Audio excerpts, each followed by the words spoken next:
All right.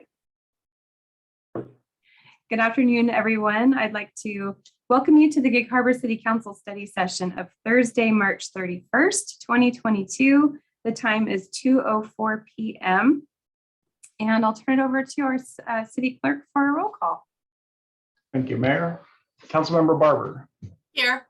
Councilmember Denson. Here. Councilmember Henderson. Here. Councilmember Likens. Here. Councilmember Rodenberg. Here. Councilmember Storsett. Here. And Councilmember Wook. Here. All 7 present and accounted for. Okay, great. So we have 3 discussion items this afternoon, and our first is our annual pavement maintenance program. And this will be presented by our project engineer, Marcos McGraw, with assistance from Trent Ward, our city engineer. So Marcos, we'll turn it over to you. Thank you. I'm pleased to be here with you during this study session. I won't go through and read the whole document that was sent to you, but I will highlight a few items here, and then of course there'll be opportunity for questions as needed. I go through and I inspect all the streets in the city, and I inspect the streets that are north of Rosedale Street, including Rosedale Street, on even years. And I inspect all the streets south of Rosedale on odd years. And that's just a practice that I use to keep track of inspection of the streets. And the Rosedale Street is used as a divider because it also correlates with the hospital benefit zone designation. And after doing the inspection of the street, I enter the field inspection data into the program called I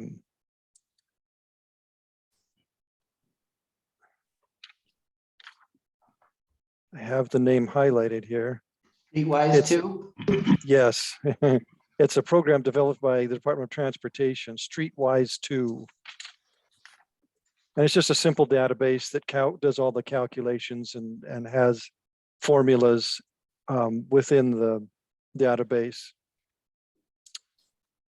That database creates a pavement condition index, basically a number between 0 to 100. And this PCI, this pavement condition index, correlates with the condition descriptions. And those descriptions are very good to good, fair to poor, and poor to failed. And the report that it produces is included in the packet. It's just a sample report that is shown within the packet that you received. I export the info from the database to an Excel spreadsheet so that we can review and analyze the numbers and manipulate the format as we need to. That information is used to rank all the city street segments according to the respective PCI number. The PCI number is a significant indicator for when a roadway should receive maintenance or repair. However, there are many other factors included in the decision-making process related to when repair or maintenance of a roadway is necessary.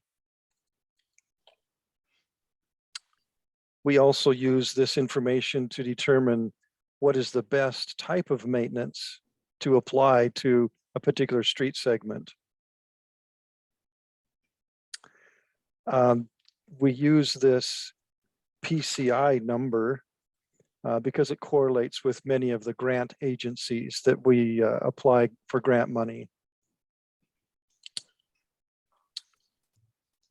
So generally, that's what I have for you. Are there any specific questions that you might have?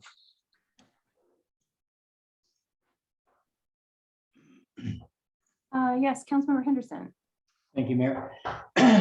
Thank you, Marcus. That was a good presentation. I I read through this pretty carefully. Just a couple little questions. Are the rankings of our city streets listed somewhere that we could look at them, or they public knowledge? We don't necessarily have that posted at a public space. It can be available to the public. We will certainly divulge it to you. All the members of this study session, the council. We have it in Excel format. We can also convert that to PDF and share that information with you. Okay. All right. And then one real quick question on that streetwise too. Where do potholes fit in? I was looking at the distress types, and I think, you know, when the public are driving around, they often notice potholes more than anything else because they're pretty evident. But I was looking on that distress types and didn't really see anything that said potholes. That is correct. That would come up as a failed patch. And so we've classified that as a failed patch. Okay. And I might interject here with potholes. Generally speaking, potholes, and fortunately in our city, we don't leave potholes sitting around for hopefully days, and for sure not for weeks on end. So it's something that it's an immediate maintenance response, and so that's likely why this pavement rating system doesn't really say, hey, if you've got a street full of potholes, you know, identified as such and grade the road as such. We try to take care of those on a regular basis. Cool. Thanks. Yes, Councilmember Wood. Thank you. What is the grade for Harborview Drive between Pioneer and Dordage?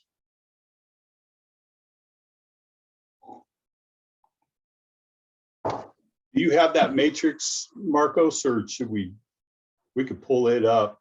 We have like Marco said, we have all of the pavement condition index ratings on a spreadsheet, and it's nice in Excel. We can sort it by alphabetical order, by street name, or by PCI index. We can say, give us the worst to the best, or vice versa. And so we should be able to pull the road segment up you're looking for. Yes, I'm opening that now. I'm opening the Excel version of the report. That's the portion of Harborview that's got all those holes in it, I guess. I don't know how you classify them. And I know this is not a really good time to probably be patching that area, but and maybe the rain will stop and it won't make them worse. No, I understand the section you're talking about, and what has essentially generated the failed asphalt is that underneath there is the old Highway 14 that was built back in the 1960s out of concrete. And so those are the sections of concrete panels that are reflecting through the asphalt. Oh, Oh, interesting. yeah, I didn't know that. So it is Okay. failed. Is that the rating that it is listed at? I think that one is actually poor. And what's influencing it is the fact that I think 6 years ago, we replaced the water line through there, and we rebuilt and repaved one lane. And so we rate and inspect the entire section. And it includes that new pavement that was done under the water line. Okay. And the water line, I'm guessing, is on the uphill side. Yes. Okay. I'll just add to that. It seems like maybe 6 years ago, it was actually 2009 when we did that water line. But I am working with operations to possibly get a piece of equipment that would make it a lot easier, faster to patch that section of asphalt to get us through for the next few years. I think it would be very, as we've said, disruptive right now to do that patching and repair, but Trent and I and operations are working together, and we think that we're going to hopefully have a temporary interim solution until we can repave that entire lane at some point in the future. Oh, okay, good. I didn't know when that was gonna happen, maybe because of the roundabout. We need to get traffic moving again. Yes, but again, that roundabout, we do hope to have that completed by the end of July. Yeah, it's starting to look like a roundabout nowadays. Yes. Thank you. And what I could do, Councilmember Wook, is share the report for you at that specific section of the roadway, and I can send you a copy of that. Thank you very much. I'd appreciate that. And we'll send that to the entire council. Yes. Thank you. Yes, Councilmember Runberg. Yes, I wanted to thank Marco for that report. It was written so well and explained everything so well. And it really makes you see that we actually have data-based analysis that we can make decisions on, or that the staff can make decisions on. Where I've seen that run afoul is when council or wants to get involved with funding and try to save money. I recall that a couple of years ago, there was a piece that we were going to chip seal, and we decided to put that off for a couple of years to save money in the contractor's mobilization. Well, because for those of you who may not be aware, when a contractor comes out, he brings out all his equipment, all his staff, and that's a particular line item charge on the invoice, where if you can do more streets at once, you only get that charge once. Well, what happened in this case was we didn't save money. The cost of the original repair work and resurfacing increased so much that we could have mobilized 3 times as much and not had it done. So I just want to caution council, in my experiences, staff really knows what they're doing in this case. And when they say this is what we should do, I don't think we should second guess them. I think it's my intent to help fund or vote in favor of whatever they suggest, because this data-based analysis is exactly that. Hard to go wrong with it. So again, thank you, Marco, for that really good explanation of how that analysis is done. Thank you. You're welcome. I appreciate that comment. Councilmember Henderson. Thank you, Mayor. I don't know whether Jeff or Trent or Marcos can answer this question. Are city streets designed for a 50-year lifespan, even the ones that are installed or constructed by developers? 50 years is probably on the long end. Yeah, I'm thinking. Most pavements though, and I don't know if Jeff would agree, but in general, we expect, and it depends on how they're installed and the contractor's workmanship, we expect at minimum 20 years from pavement before we see problems with it. And those problems may just be spotty problems, but of course, what affects that is what type of road. Is it a local street in the neighborhood, or is it a principal arterial with lots of truck traffic or bus traffic? So there's a lot of other factors that affect the roadway life. But and you know, over the years, the construction specifications behind hot mix asphalt change. They keep trying to tweak the oil types and percentages downward. Fortunately, in the Pacific Northwest, we have really good rock, so our rock tends to not degrade. But there's this constant change of asphalt mix designs, and we don't know if they're good for maybe 10, 20 years, and then we tweak them again. So Yeah. Okay, and real quick, last question. Do you know if we have a backlog of pavement maintenance projects, or much of a backlog? well, Looking out into the future? so we do have this PCI score that we're tracking. Like Marco said, it gets updated every 2 years. It's kind of our entry point. We haven't done a specific pavement maintenance project for a few years now. But we've been doing pavement maintenance as part of our significant capital projects around town. And incidentally, I think the city can pat ourselves on the back a little bit. I've been to some regional meetings with other cities and counties, our neighboring cities and counties. And when everybody's talking about pavement maintenance and grumbling about being behind, and then I got my turn to speak, they just about chased me out of the room. They said Gig Harbor's got fantastic roads. And really that's a testament to our council paying attention to the needs of maintaining roads. So I think we're not in bad shape at all. We've got some roads that need work, like Councilmember Wook said, and others, and we see those, we're tracking them. And we're trying to prioritize each year which ones we should give the most interest. Thanks. I want to just jump in real quick and say, one of the things I'm impressed with when I drive around town is the roads. They are in fantastic shape compared to a lot of other places.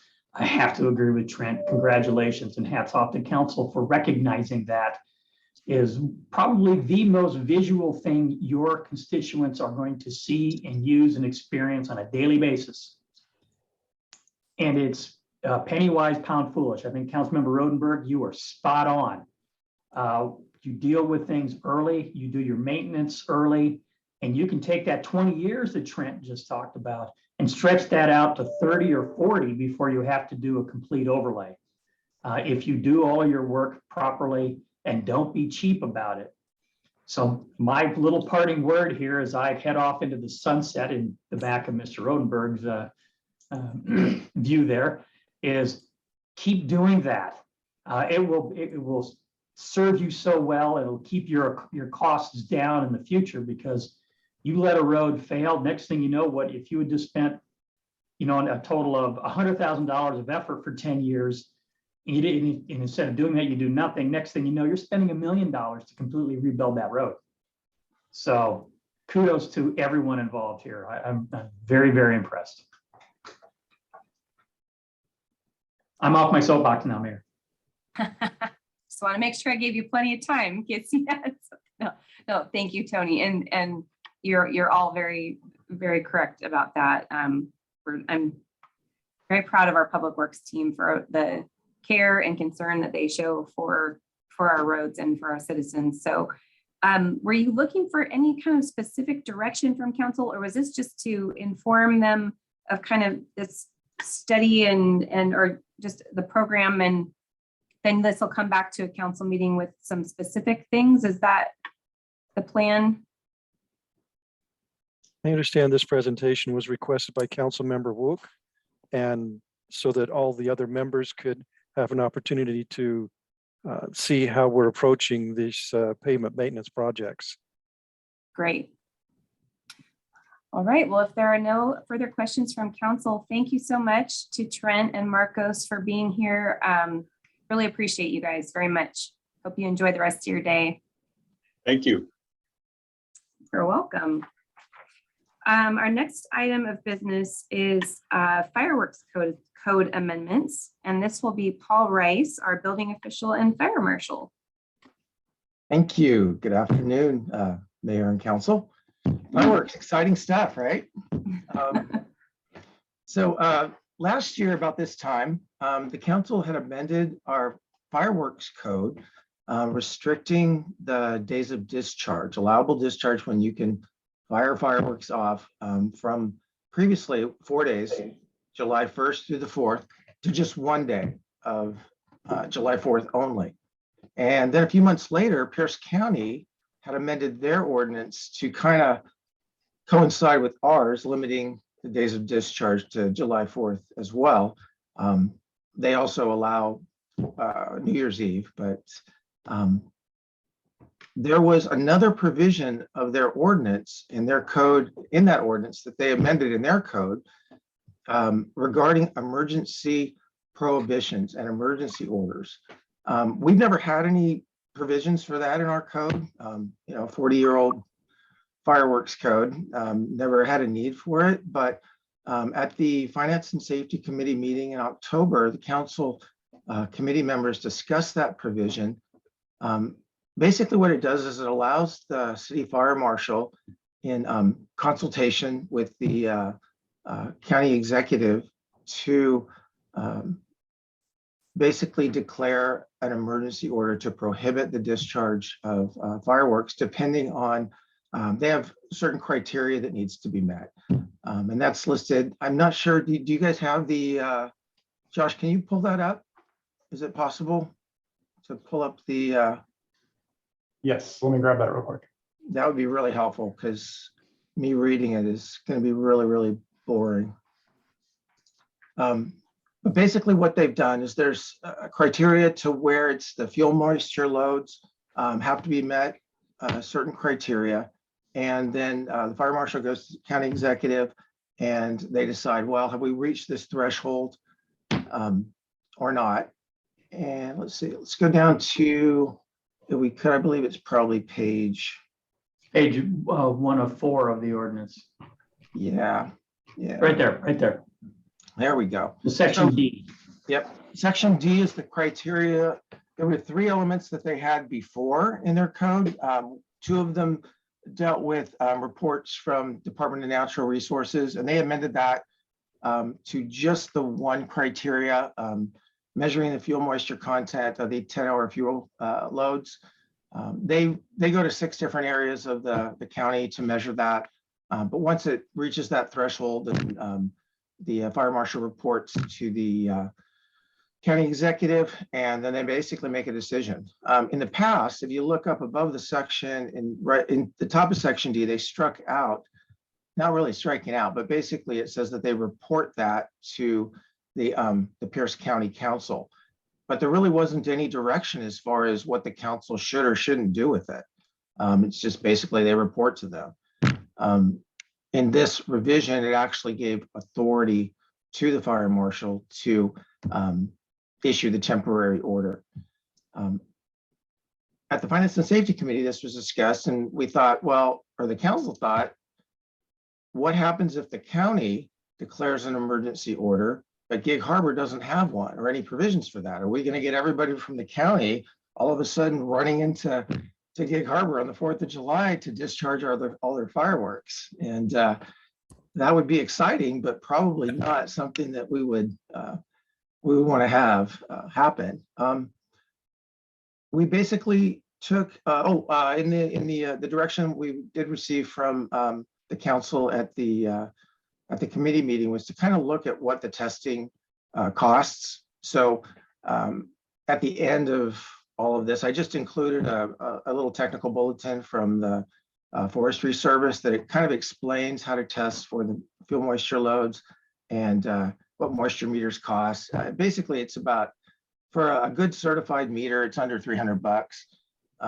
The sticks, Councilman Wook was kind of teasing me the other day saying, boy, that is old school stuff. You measure some sticks, putting them out in the forest, but it's kind of a tried and true method that the Forest Service has used for many, many years.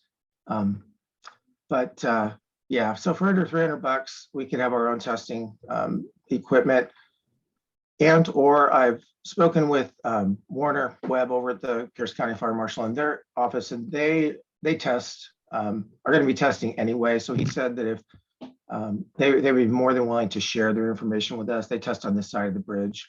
And the main concern I mentioned earlier about, not mirroring at least what the county has, is we don't want to have the influx of folks. Or we just don't want to not have a provision to be able to declare some sort of an emergency order if it's needed. I mean, as you all know, things are getting hotter and we've got, forest fires, it seems like popping up more and more every summer. So what staff is seeking is some direction from council. Firstly, do we want to do this at all? Do we want to amend our ordinance or our code? And then if so, whose authority would we grant to declare an emergency order, or a prohibition is what it would be. Basically to declare no discharge of fireworks on the 4th of July, and what the criteria or the thresholds that need to be met would be. There is one other thing I wanted to bring up real quick. I pulled up, I know we're right in the middle of Pierce County, so that was kind of the default or the go-to, but Kitsap, being so close to us, Olalla is just, right next door. I pulled up there, they have a provision for this as well, as an example, and theirs reads, it's called emergency restrictions, and it reads, if drought or other conditions pose a threat to the public health, safety, and welfare, the Board of County Commissioners may, after conducting a public hearing, adopt a resolution, emergency limitations, or prohibitions on the sale or use of fireworks. Emergency limitations shall be temporary, and the reasons necessitating the emergency limitations shall be clearly defined in the resolution. So that's what Kitsap has.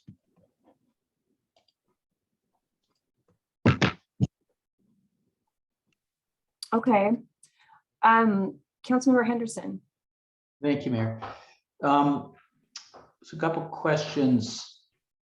Are you kind of proposing that the city goes ahead and purchases one of these moisture meters, and then we use the data from selected points within the city limits to determine whether we ban fireworks due to the condition of the fuel? Or would you say if Pierce County says you shouldn't do it, we should automatically do it? I mean, there's pluses and minuses on both things. I think it might be interesting if Pierce County says everything's fine and we're out there reading stuff and it says 7% moisture, which is below what Pierce County, or anything below 8%. I guess we need to see whether we want to be an outlier or just follow along what Pierce County does. And I mean, I actually think it's an excellent idea. I certainly wouldn't want everybody from Pierce County running into the city limits and blasting off their fireworks, because if it's dry everywhere, it's probably just as dry here. It's just a matter of where we would take these readings, because like any analytical device, I can get different readings anywhere I put it and different times of the day. So there'd have to be some protocols set up, but I agree that with a drying climate and a hotter climate, and with our lovely tree canopy and people blasting off what appears to be a lot more powerful fireworks than when I was little these days, stuff launching in the air that's like, that was things I saw in cities doing. I think we really should be doing something, and we need to make sure that we get these readings soon and make a decision early so people know about it. Yeah, I agree. I mean, we kind of like to think that the sun shines brighter in Gig Harbor, but generally it is a regional reading. Department of Natural Resources, they do the whole South Sound as well as county by county. And traditionally, the moisture content is going to be large, miles and miles. You're not going to get a different reading on this side of Soundview versus that side of Soundview. So us being in the county, the reason that they pull, as the ordinance says, they pull from 6 different locations with the county is because they actually, I mean, the Pierce County incorporates, all Rainier National Park, all the way to portions of Snoqualmie and Mount Baker, all the way down to Delta, large, big areas. And so this is absolutely a regional reading. We can absolutely get a meter, and if we're getting different readings than Warner is, we'll give him a call and say, hey, we want to just kind of be on the same page as you guys before we start shutting things down. That was another thing that, I mean, it's not really, I mean, this is absolutely a life safety issue. We also need to be really cognizant politically, this, shutting down fireworks, people invest a ton of money. We've got all kinds of a lot of our, the fireworks stands are run by a lot of our, well, we've got like the band group, we've got the soccer clubs, we've got, a lot of nonprofits use these, use this opportunity as their only fundraiser for the year. So I think at the last council meeting, there was more public comment. I believe Josh probably has the stats, but I think more public comment than in any other issue that we've had in 10, 15 years. It was just, this is something that's really, really important to our citizens. So Yeah, it is. It's just the cost of a wildfire, fighting a wildfire. oh, absolutely. Not an insignificant thing, and it's also a life safety issue as well. So I understand people depend on the sale of fireworks, but again, things are a lot drier and hotter. Councilmember Denson. Yes, thank you, Mayor, and thank you, Mr. Rice, for looking into this and all your work. I'm definitely in favor of this, given the change in our climate. And we all heard Chief Doan at the last council meeting say that this is what keeps him up at night. Not only forest fires like we think of in our rural areas, but once that urban tree canopy catches, boom, it's just going to spread throughout the whole city. So it's definitely a life safety thing as far as I'm concerned. Roger makes some great points about maybe doing something more stringent, but the way I've been thinking about it is for consistency and for staff time. I think it's just easier to go with what the county does. And if the county says we're not going to allow fireworks, I would just follow them. I mean, to me, I'll listen to everybody else, but that's, to me, seems like the easiest thing to do and the easiest thing to explain to our citizens as well. Thank you. Councilmember Barber. Thank you. I was going to say something similar to what Councilmember Denson just said, and that is that to me, it seems the easiest to go with what Pierce County has done.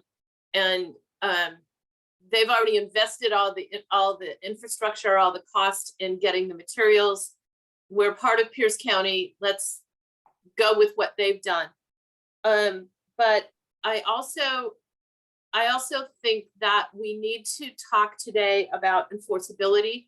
And I noticed that Chief Busey is here because I think enforceability is something that we need to address somehow, and it may be in the communications that we do more than it's a problem or something that we address in the ordinance. But I think it's really hard to enforce a fireworks ordinance. The other thing, that doesn't mean we shouldn't do it at all. I think we should do it. But I also think that it's going to be important this year as we get closer and closer to the holiday to remind residents that fireworks are prohibited except for the actual holiday itself, so that we can get that education out there and hopefully, shall we say, mitigate some of the ne'er-do-wells. So I think we should go with Pierce County and do a very strong communication effort. Councilmember Wook. Yes, thank you. I'm reminded that when we did have a public comment on reducing fireworks to one day, the overwhelming majority of our citizens who replied, yes, we're in favor of one day. And yes, they were also in favor of getting rid of them altogether. And I don't know if that's the day, if this is the day that we want to talk about that, of just not having fireworks at all. That would certainly allow those nonprofits time to figure out something else to sell, something that doesn't put our city in jeopardy or harm to life in any way. However, today, when we're talking about this, I'm in favor of us doing something here. And if we want to take care of, if we want to do what Pierce County is doing, that's fine. I do not think it should come back to the council. I'm in favor, if we do this, that it would be our fire marshal alone who makes this determination, along with information that he gathers. So so that's where I am. I'm not in favor of coming back to the council for us to make that decision. So if I may just remind council that with regards to the fireworks statutes, if you were to change the days that fireworks are allowed, or if you were to ban them outright, there's a 1 year waiting period. So even if you did it today, it wouldn't take effect until the 4th of July of next year. So my question will be to the city attorney, does this type of ordinance where we say, based on a criteria that it's too dry and dangerous, we're gonna prohibit them by order of the fire marshal, does that have to wait a year before it kicks in? I don't know. I honestly don't know. So I'd have to defer to, maybe Paul knows the answer to that question, but the city attorney certainly will have to answer that for you before you while you consider the ordinance that you obviously are asking us to put together. Yeah, Tony, it looks like the the county, it was effective after publishing. So Okay, to not wait that year period. actually, it's effective November 1st, 2022. So they did propose the year waiting period on that. Yeah, when I talked to Warner last week, he had a part of them, part of his direction was he had to come up with basically the policies and criteria and plans by this next month for how they were going to implement all this stuff, by next year. oh yeah, so this isn't even in effect for this summer. No, it'll be next summer. Okay, So, but I we need to apologize. get It ours. looks like it was a 10-month period Yeah, of waiting. Yeah, we need to get ours done before this season so that it'll be effective for next season. So, But we can definitely follow up with the city attorney on that, Tony. Yeah. Councilmember Rodenberg. Yes, a couple things. I want to remind council that when this ordinance was passed, it is not effective this 4th of July. So it'll be business as usual this 4th of July. And secondly, I think we do need, I see Mary shaking her head, but I think we do need an ordinance because it's hard to enforce anything unless it is an ordinance. And as far as it, I'm not trying to say that there isn't any injuries, there isn't any fires, but I think the chief can tell us all that in the last 6 years, there's only been one instance of having to report fireworks that were illegal. So in 6 years, one report, and no fires that I understand was accountable to fireworks. I think that Mr. Rice should be the one that if it's determined that we're going to have an emergency elimination of fireworks, I think he should be the one that has the authority to let it be known. I'm also in favor of just following Pierce County, but maybe we can defer to them in the ordinance that we write. So that's about all I have.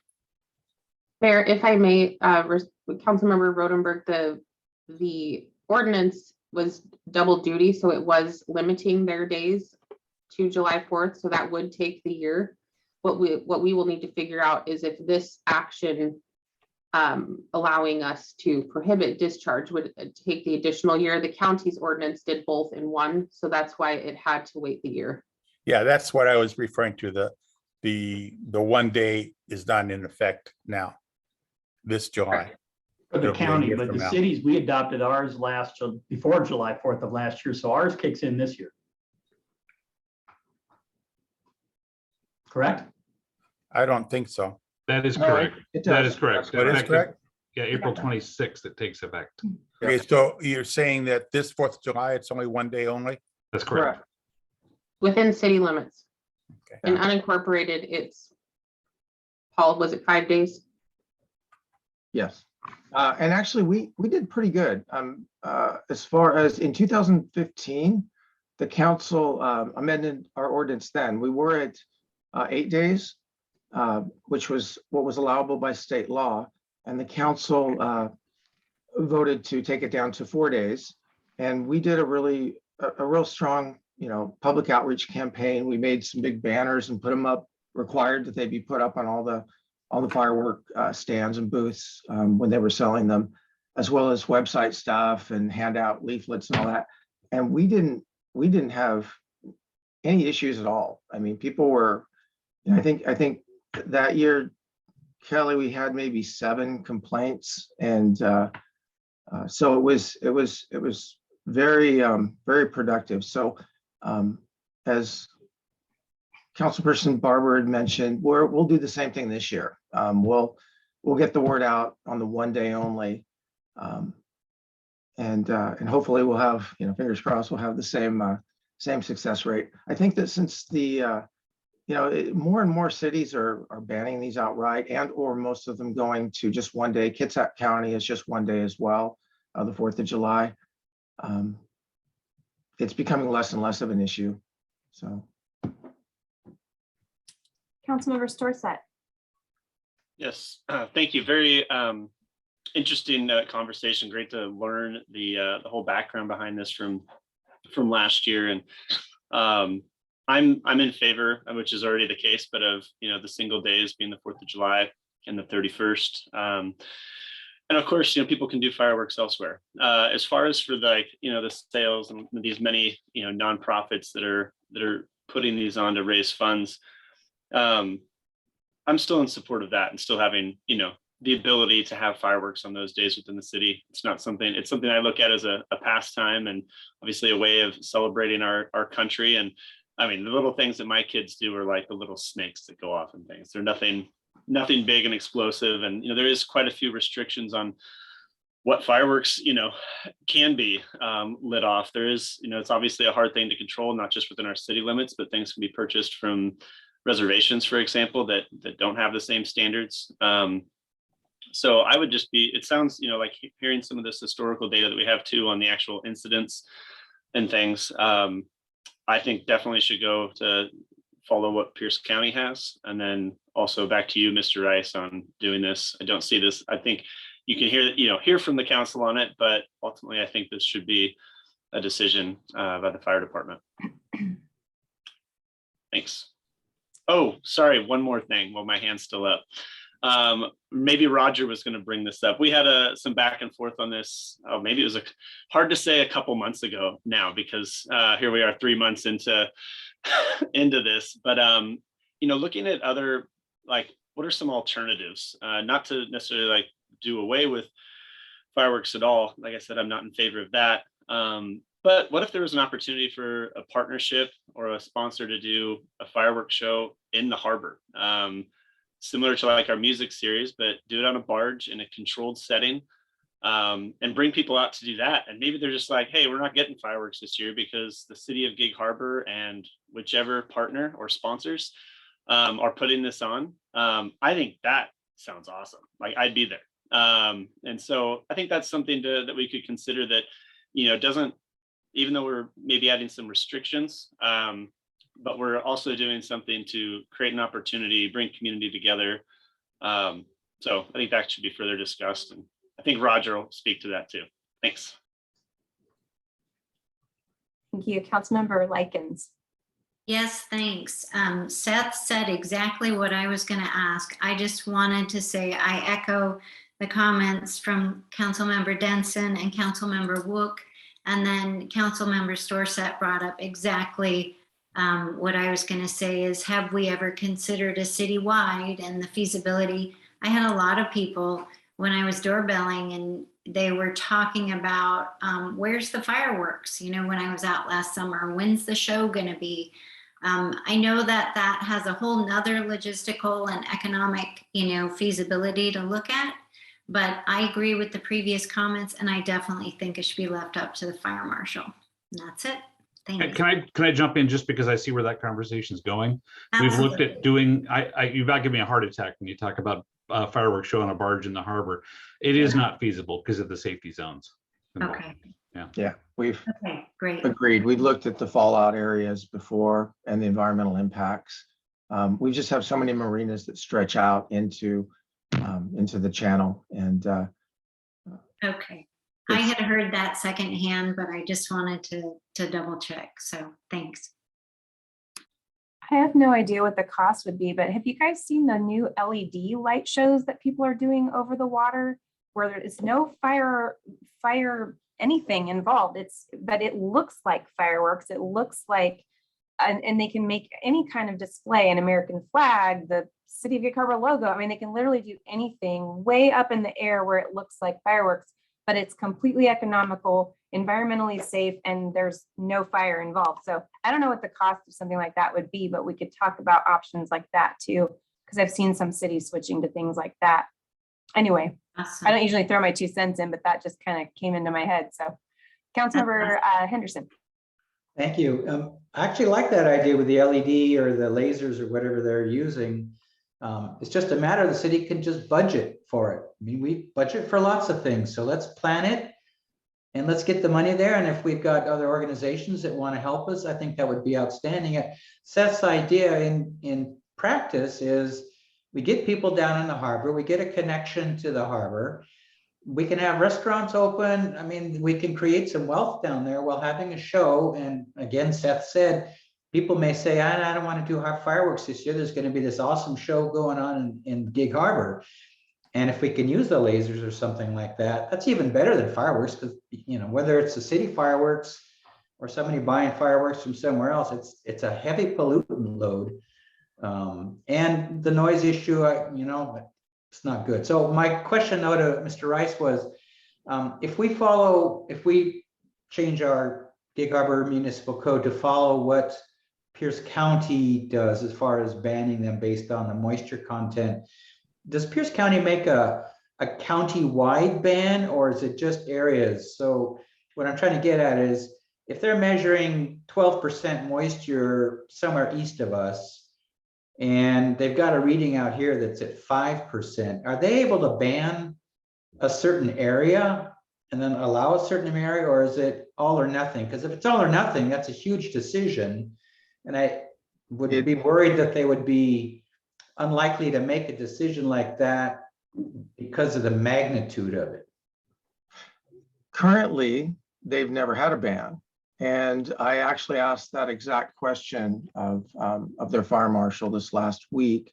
And he had said that he had, since he's never had to deal with it, he hadn't thought about it, but that will be included in his processes and procedures as an alternative for certain areas. I haven't seen those yet. He hasn't written them up yet, but I'm actually looking forward to them. So maybe you can circle back when you find out, because that absolutely. It is critical. And, you know, I would hate to have somebody kind of say, gosh, if I say no, or if we ban it, then I'm banning it for this huge area. And there is a lot of economic impact. So gosh, it would be nice if they could ban for certain regions or something within the county to make it a little bit more localized. Thank you. Councilmember Wood. Yes, thank you. And along those lines, if Daniel says that we don't have to wait a year, and yet we don't do anything because Pierce County has to wait a year, I'm not sure that that's a good idea either. So perhaps we need to consider having our fire marshal have the ability to measure and ban, and that would take care of Council Members Henderson's concerns over different areas. We'd be doing our own area, and we wouldn't have, if we don't have to wait for a year, if we can do it this year, and if the moisture numbers are low enough that we need to do it this year, then we don't have to wait for Pierce County. We could be able to do this ourselves. And so maybe we really need to find out from Daniel what the thing is, or if we have to wait for a year, or maybe we need to reconsider this. Paul, when will Pierce County know whether they're going to have partial bans or if they're going to do the whole county wide, because it's a pretty big county? Well, to be honest with you, in their ordinance right here, it said that the fire marshal was supposed to have that criteria presented to the council by April 1st. So I don't think that's going to happen, seeing as how that tomorrow's April 1st. Warner said that he's working on it, but he didn't have an actual end date. I would assume that he'll get some pressure from some of his higher ups, and it will be within the next couple weeks.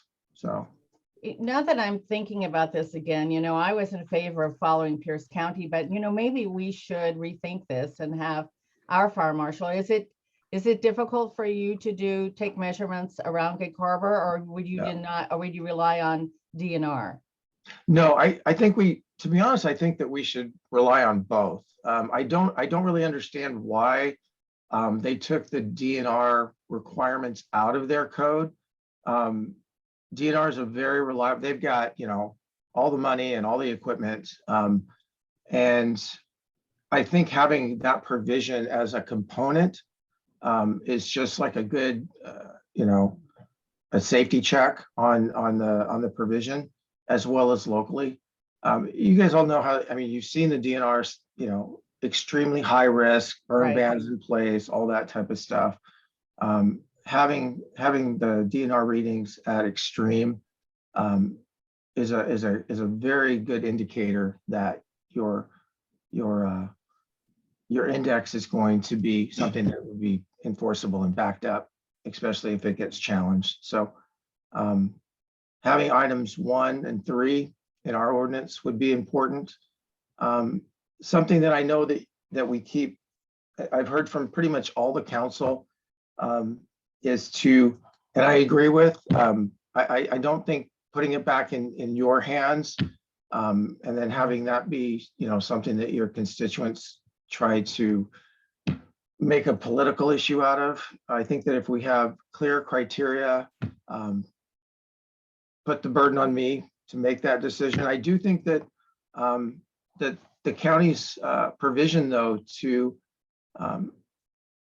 have, what was it? Their language is pretty specific about in consultation with the Pierce County executive.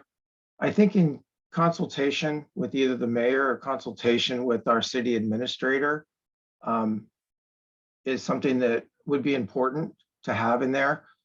May not be, their decision, but I think that bringing the administrative side in is something that is important. Other than just, you could get, I know me, but you can get some rogue guy out there, who decides he's gonna,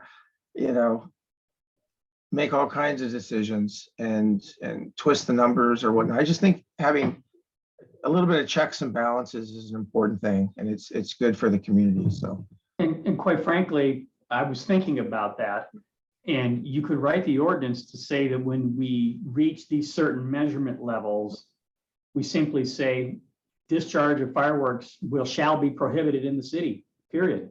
And it doesn't mean that any official has to decide if that's true or not. It's just the science takes over and the science dictates when we put a notice out saying, hey, we've hit these numbers that the code calls for, no fireworks. Right, but we just need to find out who's going to measure those numbers, who's going to come up with those numbers. I agree with that. yeah. And so I'm in favor now of having us do it locally and taking into consideration DNR and not following Pierce County particularly, because we don't know what they're going to be doing. And if they're not able to if they're going to do it countywide, I don't know that that's exactly good for Gig Harbor. So I would rather have it be local with DNR myself. So thank you. Mayor, it would be good to have a little poll of council based on that so that Paul has direction on how to craft the ordinance. Yeah, so show of physical hands, who would be in favor of doing our own thing and not following Pierce County? Can I ask a clarifying question first Yes. before I raise my hand? Paul, am I correct that Pierce County measures over near here And so we could use the measurements of Pierce County that are closest to us rather than all of the countywide measurements. We absolutely could. I don't know the exact location that they utilize. Warner said that they will be testing on our side of the bridge, and we Okay. can utilize their information. I think that crafting the ordinance in a way that would utilize some of the provisions that they're using is exactly what we should do, but not necessarily what we kind of talked about in the first place, that if they declare an emergency, then we have to declare an emergency. Okay. But utilizing some of the same criteria would be a prudent thing. Okay, thank you. I have a clarifying question too. Mhm. So I'm just curious with one, I guess if we had our own reading, is that going to supersede what comes from the county? How are we determining which reading we're using?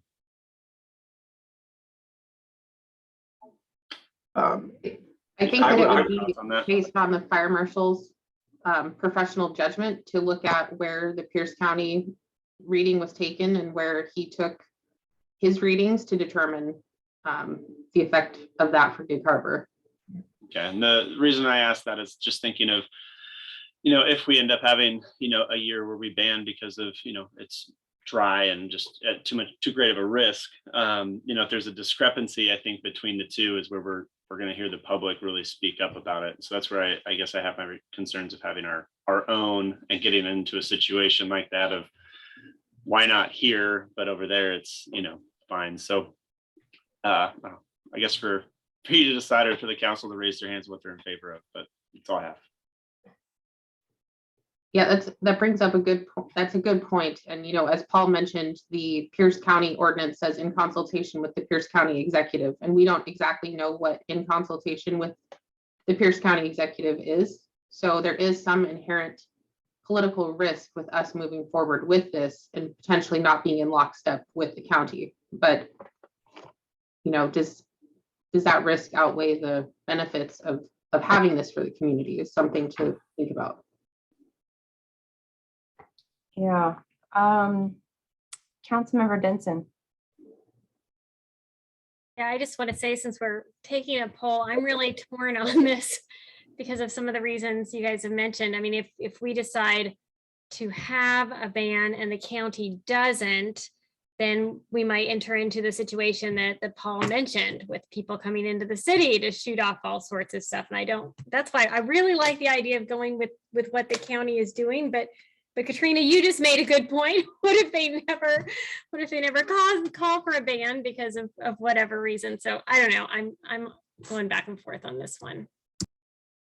Well, and it's hard because we have entire neighborhoods where half's the city limits and half's the county. So one house can shoot off fireworks and then the next door house can't. I mean, I don't envy your decision, council. Councilmember Henderson. Thanks. So Paul, do you have one of these instruments? Not currently, no. So if we were to do this, you'd have to buy one, but the price, when I was looking at it, wasn't, $40 to 110, 285. Yeah. 170. So it's a small investment. I guess to get back to a comment that was made earlier that we should be in lockstep with the county. Do we have to be in lockstep with the county? Isn't that called local decision making when it's within our prerogative? I think an important consideration of that was what was just discussed about, and Chief Busey, please feel free to jump in here, but I think for enforcement purposes, it could be more difficult if we're not in lockstep. You're taking words right out of my mouth, Katrina. A lot of times people don't know if they live inside or outside the city. They have Gig Harbor addresses. They call our department expecting services when they live in the Key Peninsula. I think that if we're not mimicking what the county's doing, it's going to be yet another enforcement issue for us. Councilmember Wook. Yes, so my concern, I guess, is one of the things we've all talked about is if he's making his decision, that Pierce County Fire Marshal, we're incorporated, so we don't do what Pierce County does, right? already they have more days of fireworks than we do. So it doesn't make any difference if we ban it or if we don't ban it, because right now we only have one day. Pierce County has more, so there's no difference there. But now my concern, I guess, is if the Pierce County Fire Marshal is going to making his decision after talking with a political person. And I think I heard Katrina talk about before, let this be a scientific decision and not have it made by one person, but have it made by our fire marshal along with the city administrator. That takes it totally unpolitical. That takes it into the scientific realm. And so I think that's what I'm in favor of. I think that's what would be best for Gig Harbor, and not have politics enter into it at all, because it's going to enter into Pierce County when you have to talk to a political person. The fire marshal talks to the county executive who's political and who's elected, and he may be on his last term, but whoever comes in will also be political and be elected. And to have this be a scientific determination, I think would be better. And enforcement is the same, really, because we have one day in Gig Harbor, and Pierce County already has more days than that for regular fireworks. So I don't see much difference there. Enforcement's always going to be an issue between a neighborhood that's partly Gig Harbor and partly is not. And so to me, the real crux of the matter is education and educating our citizens and doing a really good job. We did a good job, I think, of talking about 4 days last year, and we'll do a good job of one day this year, and make everybody understand that if it gets dry and the scientific measurements show, that it's not safe to have this. We don't want our first fire to be like Chief Doan said. He said, if it gets in the canopy of these trees, it won't be fighting the fire, it will be doing evacuations. And it only takes once. And I think we should err on the side of safety myself. Thank you.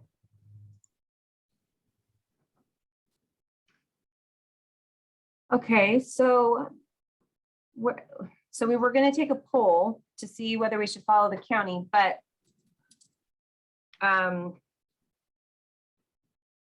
it's really just about that one piece. It's banning it if it gets too dry. The number of days has already been established, so we're not worrying about that. But No. It's do we follow Pierce County's ban if they choose to ban it, or do we decide if we're doing our own ban? Is that still the question on the table that we're trying to determine for Paul's direction? Okay. So any other clarifying questions before we try to make a decision, or any other input from the chief or anyone else, in regards to your thoughts on what doing our own thing would be versus going with the county in terms of if they ban or not? And Councilmember Likens, I see your hand is up. Yeah, thanks. It's just a clarifying question. So Paul, with your expertise, and what you bring to the table, what would be your ideal recommendation from your professional standpoint? I believe we should go with the science, that regardless of what anybody else is doing, we need some criteria. And once we meet that criteria, that should be the threshold, that the politics shouldn't have anything to do with it whatsoever. That protects you, and it also protects me, and hopefully protects our citizens. Yeah. And do you think there are advantages to doing our own local measurements over the county? Only if, yeah, absolutely. Only, and primarily because of what Councilman Wook had mentioned, that we still don't know what the county's processes and procedures are going to be, whether they're going to be able to choose regional bans or if it's going to be countywide bans. Obviously, if something on this side of the bridge, our region, their numbers maybe if their numbers are high here and they're low in another area, if their numbers are high here, their numbers are going to match our numbers. But if their processes and procedures won't allow them to ban this area because some other area of Pierce County, they don't meet that threshold, that would be my biggest concern. Okay. Okay, that's very, very helpful. Thank you. Councilmember Henderson. Just a question of Paul. Have you spoken with Chief Doan on this? Has he weighed in on? Because I mean, if there's any wildfire. Yeah, no, I haven't personally. I've spoken with his with the prevention chief, Chief Waters, and he was pretty much in lockstep with what our discussion has been today. He thinks that we should absolutely have provisions in place that at least meet the same thresholds and criteria that the county has. So I can guarantee you Chief Doan supports us Yeah. doing something like this. Absolutely. yeah, most firefighters want all the fireworks to go away, right? So We can, I don't see any problem with us going ahead on our own stuff. And if at some later date, Pierce County comes up with an amazing regionalized, localized decision-making thing that says, oh, it's high here, they're banned, but this great, then we can change our codes and say, we'll do what they do. But right now, it sounds like they don't even know what they're going to do. We have no timeline. They could wait till August to come up with something, which means everything's shoved off then till 2024. And that's silly. I prefer not to wait for the first wildfire to happen in Gig Harbor. I think it's silly. We have this local control. It's not against the law, as far as I can tell. We can always ask our Office of Counsel, but why not leave that local decision-making to the science and the people that know what's going on? And if you want to have something in the code that says you'll notify the mayor and the city administrator, I think that's an excellent idea, because that they'll have to help us get that word out to everybody. So I think that's a good safety valve, if you want to call it, a good way to get it done. Do you think you'll be able to get something written up before July 4th? Well, Councilmember Henderson, that's the big question. I have no question that we can get something written up well before then. The question is are we allowed by state law to make it effective this July 4th? Well, yeah, exactly. And we've already got a go by ordinance from the county. We just need to put it into our format. I think it's clear the direction council wants to give is we're going to do our own testing and we're going to use our own criteria, and we're going to make our decision based upon the science, period. Yeah, I agree. Tony, I think that we have the direction necessary. We'll coordinate with the city attorney on the effective date of this, and that will be notated in the council bill as well as the ordinance. And we can communicate that with council ahead of time as well. Great. Cool. Mayor Markley, do you want to see a show of hands, or are you okay? If council's more comfortable with a show of physical hands in that direction, we can certainly do that. So those in support of amending the chapter 8.20 to include provisions for banning the discharge under Paul's authority with notification to the city administrator and the mayor, or just the city administrator, raise of physical hands. Those in favor of that. Okay, so clearly super majority. So great. Yeah. thank you so great. much.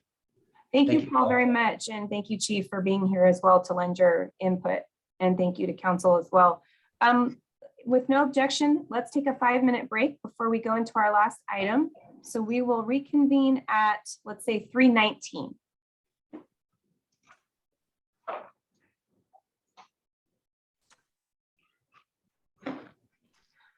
Welcome back to the Gig Harbor City Council study session of Thursday, March 31st.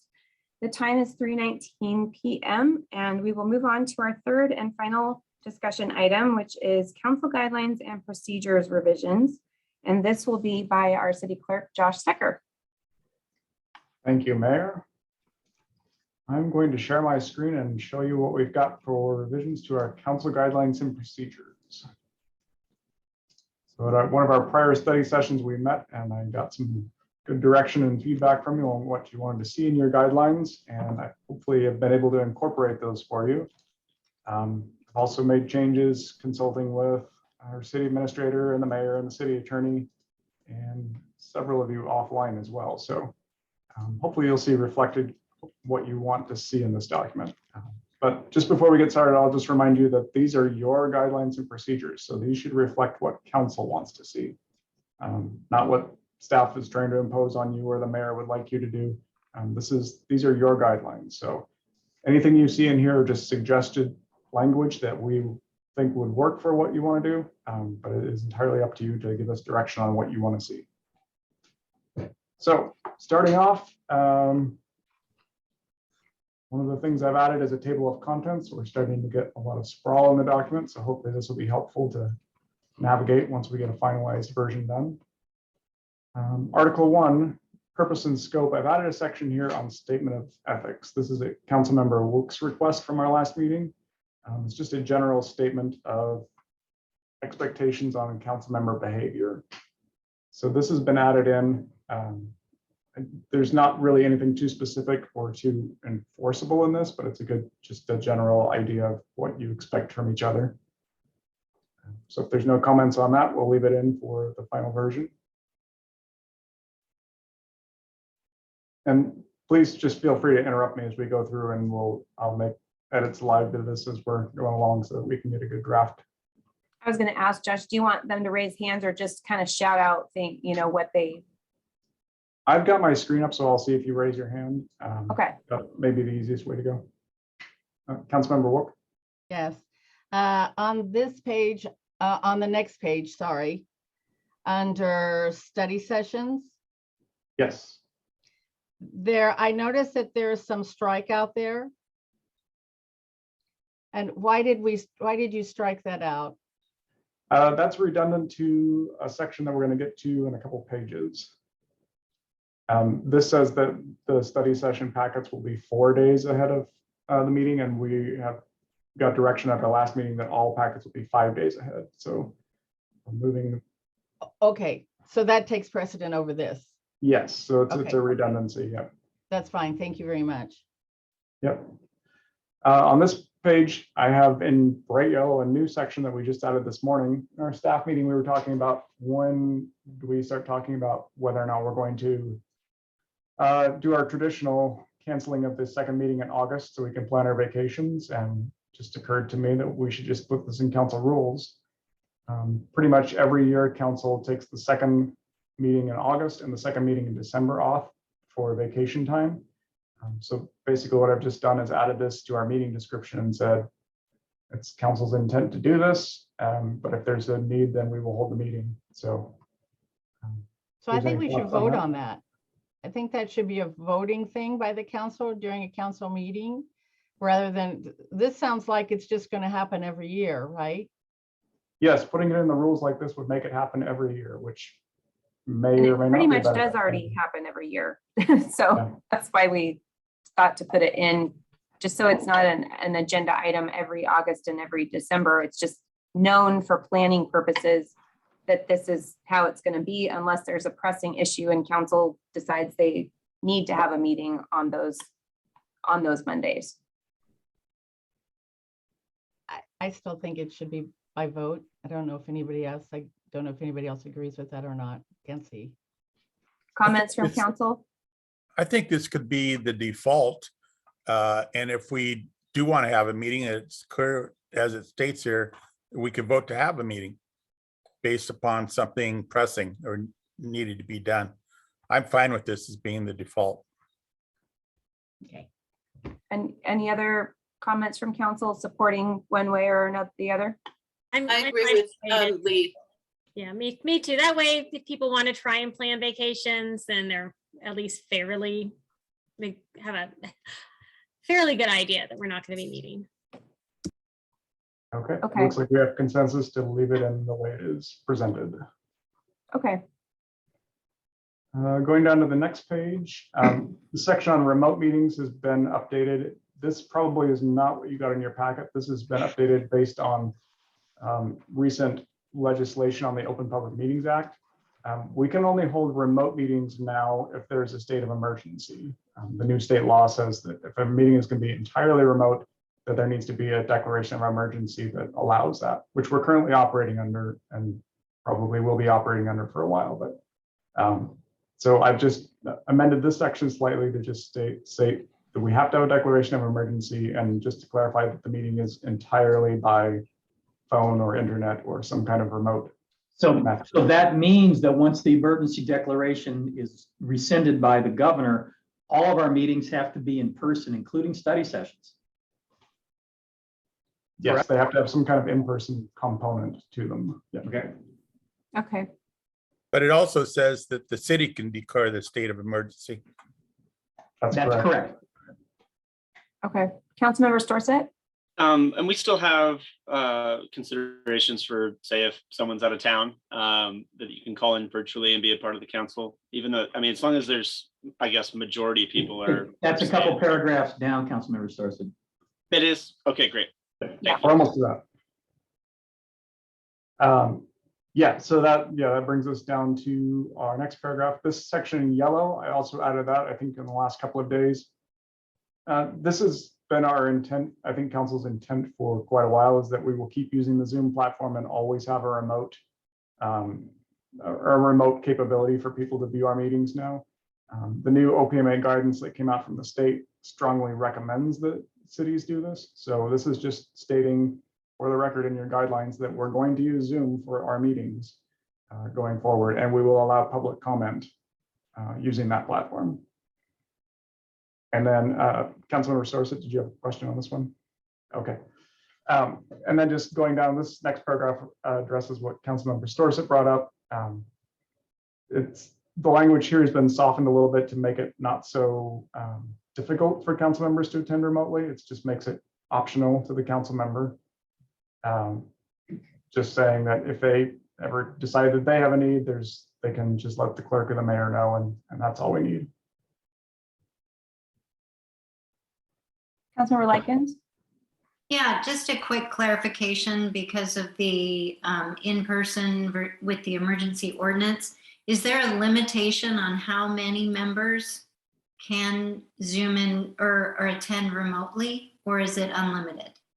There is not. The only requirement with OPMA is that we have a physical location for the meeting. So you, all 7 and the mayor could all be participating on Zoom, but as long as we have a room open and it's broadcasting and people could come in and watch, then we're meeting the requirement. So if staff, for example, met in a conference room and the council attended remotely for a study session, that would be okay? Yep. Okay, thank As you. long as the public has access and it's being broadcast. Absolutely. Okay, thanks. Councilmember Councilmember Henderson. I see your hand up. Thank you. Do we have an updated status on when this equipment is coming? I'm getting a little concerned that it's a long time and it's just like, well, it's on a boat somewhere. Do we need to do He something? keeps checking every week and keeps getting the same exact response. So he knows how much we are looking for this. Yeah. You can bet we will have an update the minute he hears something different. Because I think it's more. if he's not hearing much, do we need to change vendors? I mean, we have a written contract, or was there? It's not so much that it's sitting on a boat somewhere. It's so much that the components to build the equipment, the chips that are required, are in short supply. So for the most part, every vendor of this type of equipment is having this kind of an issue. And we are not the only city that's having this issue either. Other cities that I've talked to are in the same boat we are. There are some temporary things that we could look at doing if it's gonna like take another year or something, for this. There are some other options we can look at to make it a little bit more appealing to the public eye that is zooming in. At least for them to be able to view council, or maybe they wouldn't be able to view specific people, but they could at least see the council, see staff. There are other things we can try if this is gonna look like it's gonna go months and months and months more. So we just haven't explored those options quite yet, but they are available.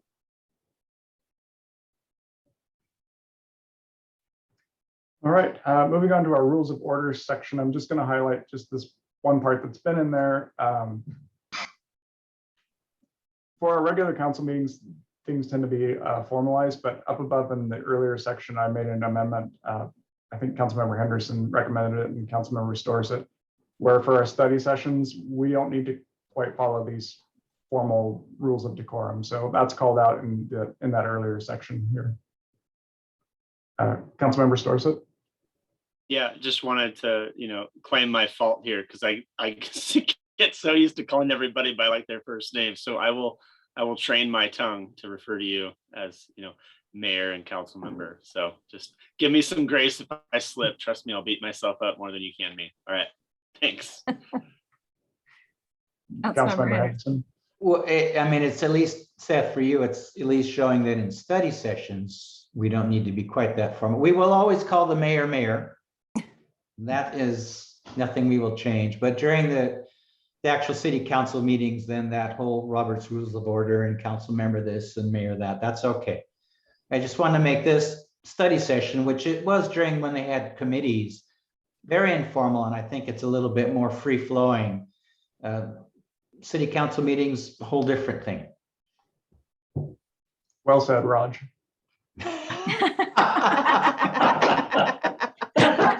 I have been called worse things, let me tell you that. Just so you know, I will still be addressing you all as Councilmember Henderson and Storsett. But you guys can call each other by your first names, but I probably won't do that. So Yeah, I agree. During council meetings, it is ingrained in my DNA. I cannot call you anything else. yeah, I mean, I'd love to call you guys by nicknames and all that stuff and make it really interesting, but I'm not going to do that. So like Raj, for example, or Jen. No, I'm just kidding. Councilmember Wook. Call me Jen. You have your hand up. Oh, I Councilmember. did. Yeah. So sorry. We were just chatting there, but yes, I wanted to talk about 2.4. Are we there yet? We are just about there. Almost just about there. Almost. Yeah, no changes to the mayor's role in the council meetings. That's pretty well ironed out. 2.4, this is where we get into the agenda structure. So yes, we've added the land acknowledgement, which council requested. Okay, hold on. I'm not done yet. I didn't get there yet. Oh, okay. Well, you're up here. Go ahead. Sorry. So up in the first paragraph of 2.4 with the 5 days, I think we should strive. I think it's the agenda, the posting of the agenda should strive to happen 6 days before in order to give our public and the citizens more time to investigate things. I'd like to see strive for 6 days in there. So is there a show of hands by council to change it from 5 to 6? Strive. Strive is important to put in there because there may be times that it can't happen then. So. But so basically the deadline is 5, but you want us to work toward and strive toward making it 6. Yes. So would we add language saying at least 5 calendar days, but we'll strive for 6? I mean, how do you want that worded? But that would be fine with me. Okay, I think we can ask Josh to take that concept and work it in if that's the desire of the majority of council. Yeah. So raise of physical hands if that language, inserting that language is the will of council. Okay, I just see 2. So I think it'll stay as is. But we will still strive to do that, Councilmember Wood. Well, We will get the packet out as early as we can. did you have any other, Councilmember Wooker? Can I No, move done. on? Thanks. Okay, Councilmember Rodenberg. Yes, on the land acknowledgement, didn't we speak about this recently? And I think somebody on council said that the tribe would actually rather see it just in October and November. And I think that's what we decided. I don't think a decision was made, but I think there was some conversations between council members or the council member Storsett, I believe, and Jennifer Keating, maybe from the tribe. So I don't know, council members Storsett, if you want to explain that phone conversation that you had, and just so council knows what she Absolutely. had to say. Okay, yeah, so when we had, we all voted in favor of this. I just had, I guess I still had some like clarifying questions, so Jenny and I spoke, which was very helpful. But just knowing that, so Jenny had already spoken with Jennifer Keating. I had just so I called Jennifer. She coached my daughter's T-ball team last year. So I know her pretty well, and her husband. So I just wanted to reach out and hear her thoughts, and to hear, I think Jenny did a great job bringing it forward. I think, my concern was, is this something that they want done at every meeting? Jennifer had shared that, it depends on the city, and they're not necessarily seeking it out. They do like the recognition. Originally it was proposed for the months of October and November to be doing the reading. And so for me, it was just a clarifying thing, but I think Jenny is connected with Jennifer again on what language we'll use. And I think they still want to bring more significance to that, at least once a year, besides just the reading in each meeting. Jenny, does that sound about right? So before I brought this forward to council, I spoke with Jennifer Keating to make sure this is something the tribe was supportive of, that this is what they would like to see. And she told me the tribe would be very happy. So I spoke with her before I brought it up, and she told me the tribe would be very happy to see this at every meeting. And then after Seth and I talked, I contacted Jennifer again, just to make sure that what I had heard from her in the beginning was in fact good with the council, with the tribe, and the tribe will be happy. They would be very happy to have this happen at every meeting, and they're not pushing for it, and they'd be happy to have it happen. Then I don't think it should be there simply because it detracts from October and November. But if council insists on it being there, then I have a problem with the wording. And that is that I don't believe the tribe was the original inhabitants of Gig Harbor, because when the tribe lived here, there was no Gig Harbor. I'd rather have that word Gig Harbor changed to the region, because they were the original inhabitants of the region, not Gig Harbor. Gig Harbor didn't exist. And I think it detracts from our other founding families that actually did found Gig Harbor. So the tribe was here before those other families, right? Yeah, but it was no Gig Harbor then. And these are words, this is wording that the council had approved with the consent and with working with the tribe. The land acknowledgement just didn't appear from, it was a work in progress from the tribe and from the city, and that's how this came to be. Councilmember Likens. Yeah, thank you. This is actually on an unrelated topic, and I want them to finish the conversation if they need to on the topic. So I can either just quickly ask my question or you can continue. Well, are there any other council comments regarding land acknowledgement since we're on that subject? Yeah, I can defer. Thank you, Councilmember Likens. Uh-huh. Councilmember Henderson. Thank you, Mayor. If the council doesn't like the term Gig Harbor, we can take out gig and call it the harbor, because I can assure you the harbor was here well before the Europeans came and well before the original inhabitants, but they were here before any of us were. So that I could live with that. I would like to, if we do make any changes to this wording, I would like that run back to the tribe to see whether they're in favor of that or not. Secondly, I don't think this detracts from the October, November, because we could always opt to do something more than this during October and November. I think this is an important statement. A lot of other agencies and organizations have the same statement every month. So I don't think this detracts from October or November, because I think we could easily do something extra in October and November. Councilmember Denson. Yes, Councilmember Rodenberg, would you be a little bit happier if it said the original inhabitants of the Gig Harbor area, or the? Because I hear what you're saying, absolutely, but it's otherwise it would be like the area that is Gig Harbor, but wasn't. So if we just said, because they were obviously in this whole area and Fox Island and Olalla, so I think the original inhabitants of the Gig Harbor area would probably be something that they would be agreeable to. I like that better. And we could ask them, Roger, I think that's a good idea, and Jenny, but okay. Thank you. Okay, so just for clarification, just have a physical raise of hands, first of all, to have this read at every council meeting of the year. So physical raise of hands in favor of that. 1, 2, 3, 4. Okay. All right. So great. So that'll stay there. And then we'll potentially change it to Gig Harbor area, but check with the tribe first. Is that kind of a consensus? Okay. So seeing nods and okay. Okay. So are we good on all that then? And move on to Councilmember Likens? Okay. Can I just Councilmember- add one other thing on that? Sure. If whoever's talking to Jennifer Keating and the tribe about this, if they say, we'd like you to say something else and it's very close to it, I would like to leave it so that it doesn't have to come back to us again for more discussion, that we can accept we'd rather have it say the greater area or something.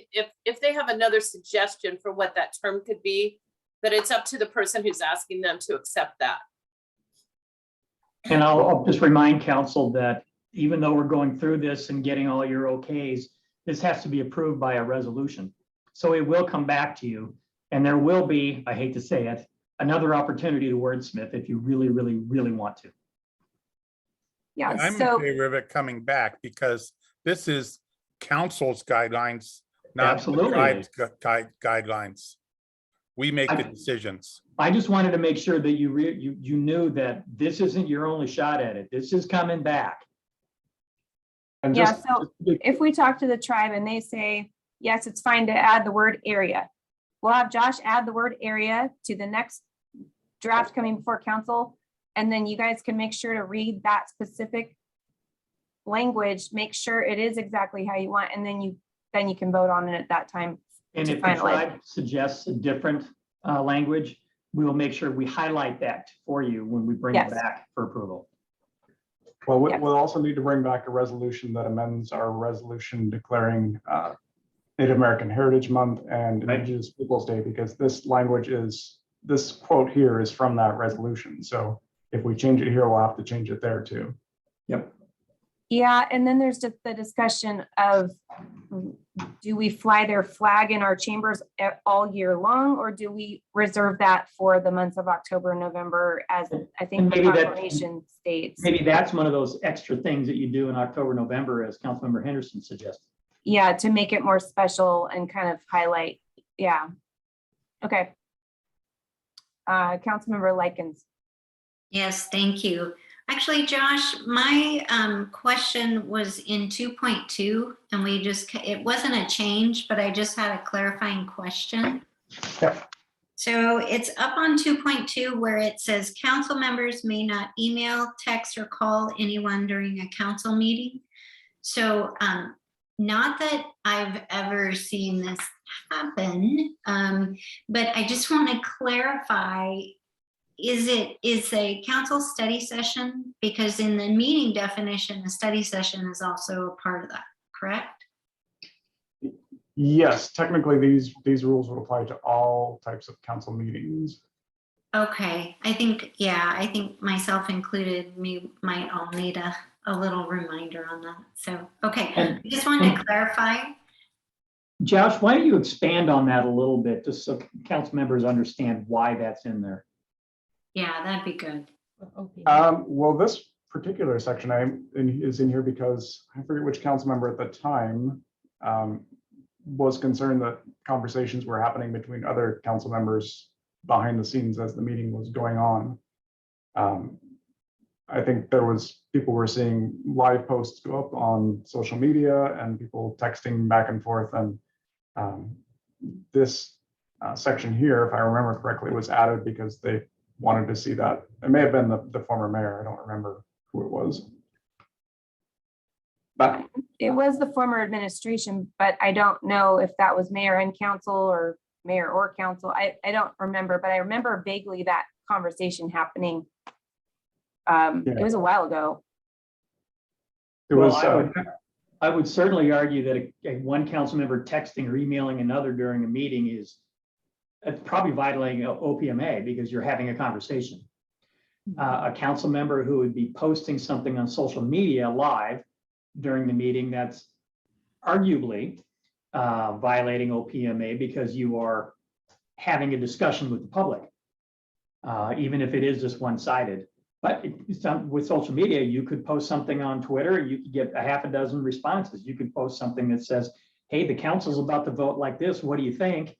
And you get 5 responses, and then you jump up and you say, hey, what we're doing, a bunch of people don't like it. So you're having interaction with the public during a meeting in a way that is not accessible, recorded, and everyone can see and hear. So it's not- know. Oh, sorry. Oh, go ahead, Councilmember Likens. Oh, I was just gonna say, so it sounds like the OPMA is pretty clear on this. As far as their stance of none, even in a study session per se, where we're not voting. That would be how I would interpret it, yeah. Okay. All right, thanks. Yeah, I know there was some concern around this back then, as far as like, there were some council members with children, young children that were saying, well, what if my family has an emergency? How do they get a hold of me? Yeah. I don't know if you want to add anything in there about text to family members about some non-council related matter, but there is a phone number for the dais, and there was a phone up on the dais, and it has a published phone number we could give to council to give to the families, so that if there was a true emergency from your spouse, child, or whoever else, they could call into council chambers and get a hold of you. We could, so there is a way we can work around that if we just say no phones on the dais, they are turned off, they are put away, they're whatever, and you have no way to communicate with your family and they have no way to communicate with you, there would be a phone number they could call. I'm just throwing that out there if we're saying no phones, because it's going to be impossible to tell if a council member is texting their child or if they're texting another council person. So that perception you wouldn't be able to tell. So what's your thought on that, Tony? Well, when it comes to seeing a council member texting, I think we go on the honor system and we expect everyone to behave well. If you're texting your family saying meeting should be done in 15 minutes, or they text you and say, hey, kid's got a fever, throwing up, can you leave the meeting, sort of thing. I don't see a problem with that. I think we treat our council members like the adults they are, and that we trust them to do the right thing. I think we could amend this language to say council members may not email, text, or call anyone regarding any city business during a council meeting.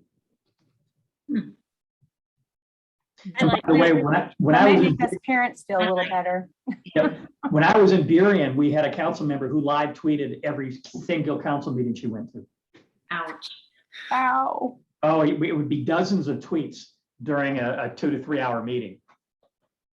Yeah, well, we would hope that nobody would do that. I don't know if any of us know how to tweet. Yeah. Councilmember Henderson. Well, from a practical matter, if you're texting or calling, well, not many people call during a meeting, but emailing or posting on social media, you're not paying attention to the business of the city, and it's like distracted driving. So I kind of like the idea of an emergency phone, kind of like the old red phone that went to Moscow for the, there's a true emergency, but it's going to be difficult to parse who's texting to their family members because somebody's sick, or who's just texting because their kids want to know where you are.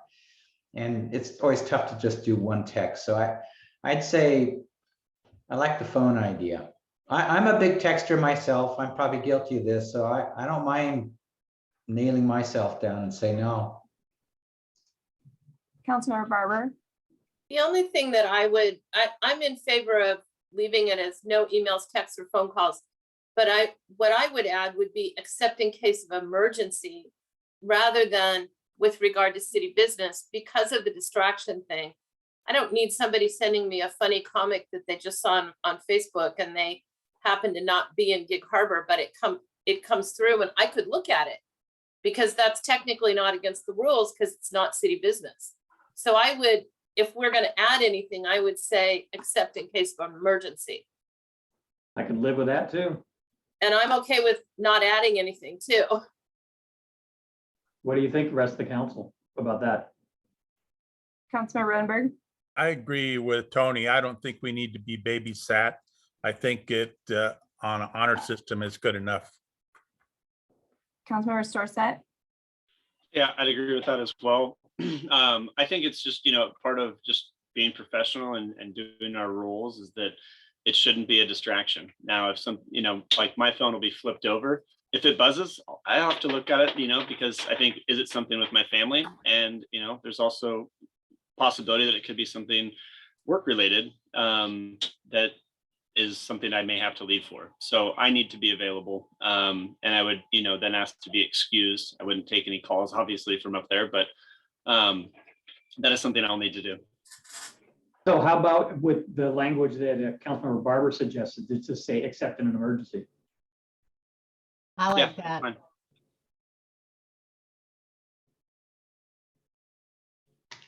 Okay. Does everybody agree with that language? Yeah, Yeah, I see heads nodding up, down. Okay. if it gets out of hand, we could, the mayor can keep us in line. Yeah, if you're all on your phones and, I might say something, but I trust you all are going to do the right thing and we're not gonna, this won't be a problem. Well, you I just never know got a when text from staff. No. What's that? Yeah, we'll And get no a texting staff game either. of words with friends going, have a little Scrabble. I'll be playing Wordle. Wordle, please. Oh, yeah. I'll be crushing candy. No, just kidding. Okay, let's move on. All right, I am scrolling down now through the standard agenda template for our regular business meetings. I've struck out a section that refers to the OPMA does not require that members of the public be allowed to speak because the OPMA does now require that members of the public be allowed to speak. A Okay. question, or well, Jenny's got a question, but. Yeah, Councilmember Wook, you had your hand up? I'm down on page 10 though, so. Oh, I'm okay. on Let page- me address this one quickly while we're here. Yeah. So another one of our OPMA changes that just was dropped on us is that we are now required to take public comment, either or, written or verbal, at any meeting where the city council or any city body takes final action. Final action is a little bit hazy in its definition. The state defines it as any positive or negative decision by council based on a motion, resolution, etc. So really, anytime that you're making a final decision, we need to be taking public comment at that meeting. This is not an issue for our regular city meetings because we always take public comment for those. The public comment does not have to be item specific or decision specific. It just, if you're taking a comment, if you're making a decision at the meeting, you need to take some kind of comment at that meeting. This comes into play when we have like our special meetings where we do executive sessions and we might come out of executive session and take action. Occasionally in a study session, we may take some kind of a final action. I know we get a lot of direction to staff in our study sessions, and sometimes that direction may cross over into the gray area of being final action. So what I'm going to propose is that on all of our agendas going forward, that at the top of our agenda, we just say, if you would like to comment on anything related to this meeting, send an email to mayor and council email address. That gives us the coverage that the OPMA requires, where at least at the minimum, we're accepting written comment. So if there's something on a study session that people want to comment on, we don't have to have a public comment period for every study session on the agenda. We can just say that they can submit written comment on it. So I think that'll give us the coverage that we need to make sure that we're in compliance with OPMA without disrupting our study session meetings. And it'll make sure that council stays informed of anything that comes in. And it also gives you coverage for the consent calendar. Yeah. Yes. Remember, we do comments from the public on non-agenda items after the consent calendar. We don't have any public comment before the consent calendar. And that actually came into play on Monday, when we had an item that had originally been on the consent calendar, and after hearing from council members, we moved it. But what if we hadn't? And council adopted the consent calendar, then someone stood up and said, hey, wait a minute, I wanted to comment on that item. Now we can say at the top of the agenda, if you want to comment on submit any comment. And I think we could even say, including the consent calendar, please send us something in writing to this email address. Any objections to that from council? Okay. Good. That is not in council guidelines yet, but I'm going to put a statement in there, something along those lines for written comments. Yes. I will find the place to put that and we'll bring it forward in the next draft. Yep. Councilmember Henderson. and Oh, Luke, don't were- go, don't go, don't go, don't go, don't go. Was this, are your questions related to this or something else? This, This, okay, so. page 10, Coun- page 10, Councilmember that's the Look. page we're on now. Okay, So first, I have two comments here. And I believe, according to an MRSC email that I got today, comments shall be made from the microphone, that paragraph right there. I think that in that, for the OPMA, that comments if somebody wants to make a comment online, they should not just be limited to the microphone. They have to be able to be heard from online. Wasn't that in that as well, Josh? That's not a requirement. That's something that's encouraged by the Open Public Meetings Act now, is to have an online participatory component. And we addressed that up earlier in section 2, I think, or section 2.2, where we said we're going to allow public comment, but by Zoom. Okay, okay. But okay, so that's there. So then I have another one. And that is somewhere in here. I'd like to see anytime the public is not allowed to attend council meetings in person, the public may ask for their 3-minute comment to be read into the record. So if we're not able, if we have an emergency and nobody's able to meet again in person, and somebody has something that they want to have read into the record for 3 minutes, I think we should have that be read into the record during that time only and for 3 minutes only. We don't really have procedures for an emergency situation in here. This document needs to be compliant with the Open Public Meetings Act as it stands normally. And as it stands normally, we would never prevent anyone from attending meetings. So we'd have to come up with some kind of set of rules for emergency situations. And Well, I my thought think is it's an important emergency if somebody wants to have their, if they can't attend a meeting because we're having an emergency and they want to have their comment being read into the record instead of just sending us an email. I mean, we're supposed to be reaching out and engaging with our citizens. Isn't that one of our goals for our strategic plan? So let's let them speak. Let's let their words be heard and read into the record if for 3 minutes, if they want it to be done. But I only think it should be done during emergency meetings. I don't necessarily think it should be done at every council meeting. So can we find a place to put that if the will of the council is in that way? Would that go in that language about Zoom meetings that was in section 2? It could go in the section on remote meetings. I think Councilmember Wook is referring to remote meetings and not meetings under emergency situations. Okay, Because we are technically under emergency situations right now. right. So in this section here on remote meetings, we could say, we could put in a provision like that. I think it's only fair for our citizens, and I don't think it's going to happen a lot, but if they request to have it read for 3 minutes, I think it would do us well to listen to what they have to say.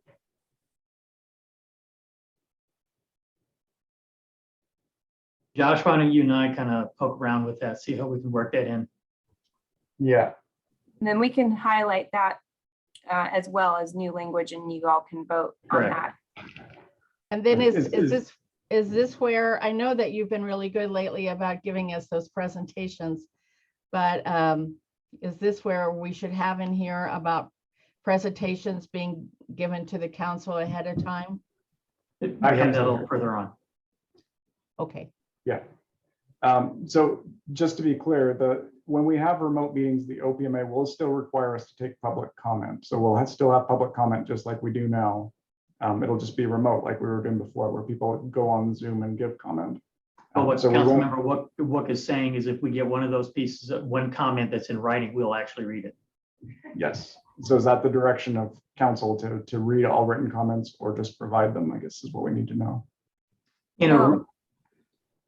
Oh, sorry, go ahead, Tony. I took it to mean when we are having a remote meeting, and actually at first I thought Councilman Wook was, and I think you were saying when it's an emergency meeting, where we may not be able to have anyone show up at a meeting. But they are able to send us something in writing. We want to make sure that that's read into the record. Right. That's actually what I meant. Yeah, not so much a remote meeting like this, or like we've been doing previously for regular meetings. It's when it's an emergency meeting. Because we haven't been doing it.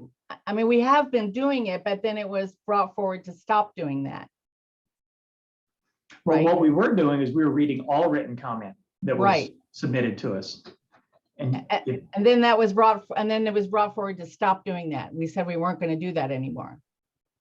correct. And now are you suggesting that it be only at an emergency meeting or at every meeting we read written comment? I think Councilmember, so an emergency meeting by definition is a meeting that occurs with less than 24 hours notice. So I don't think that's what we're talking about. Oh, here. that's not what we're talking about.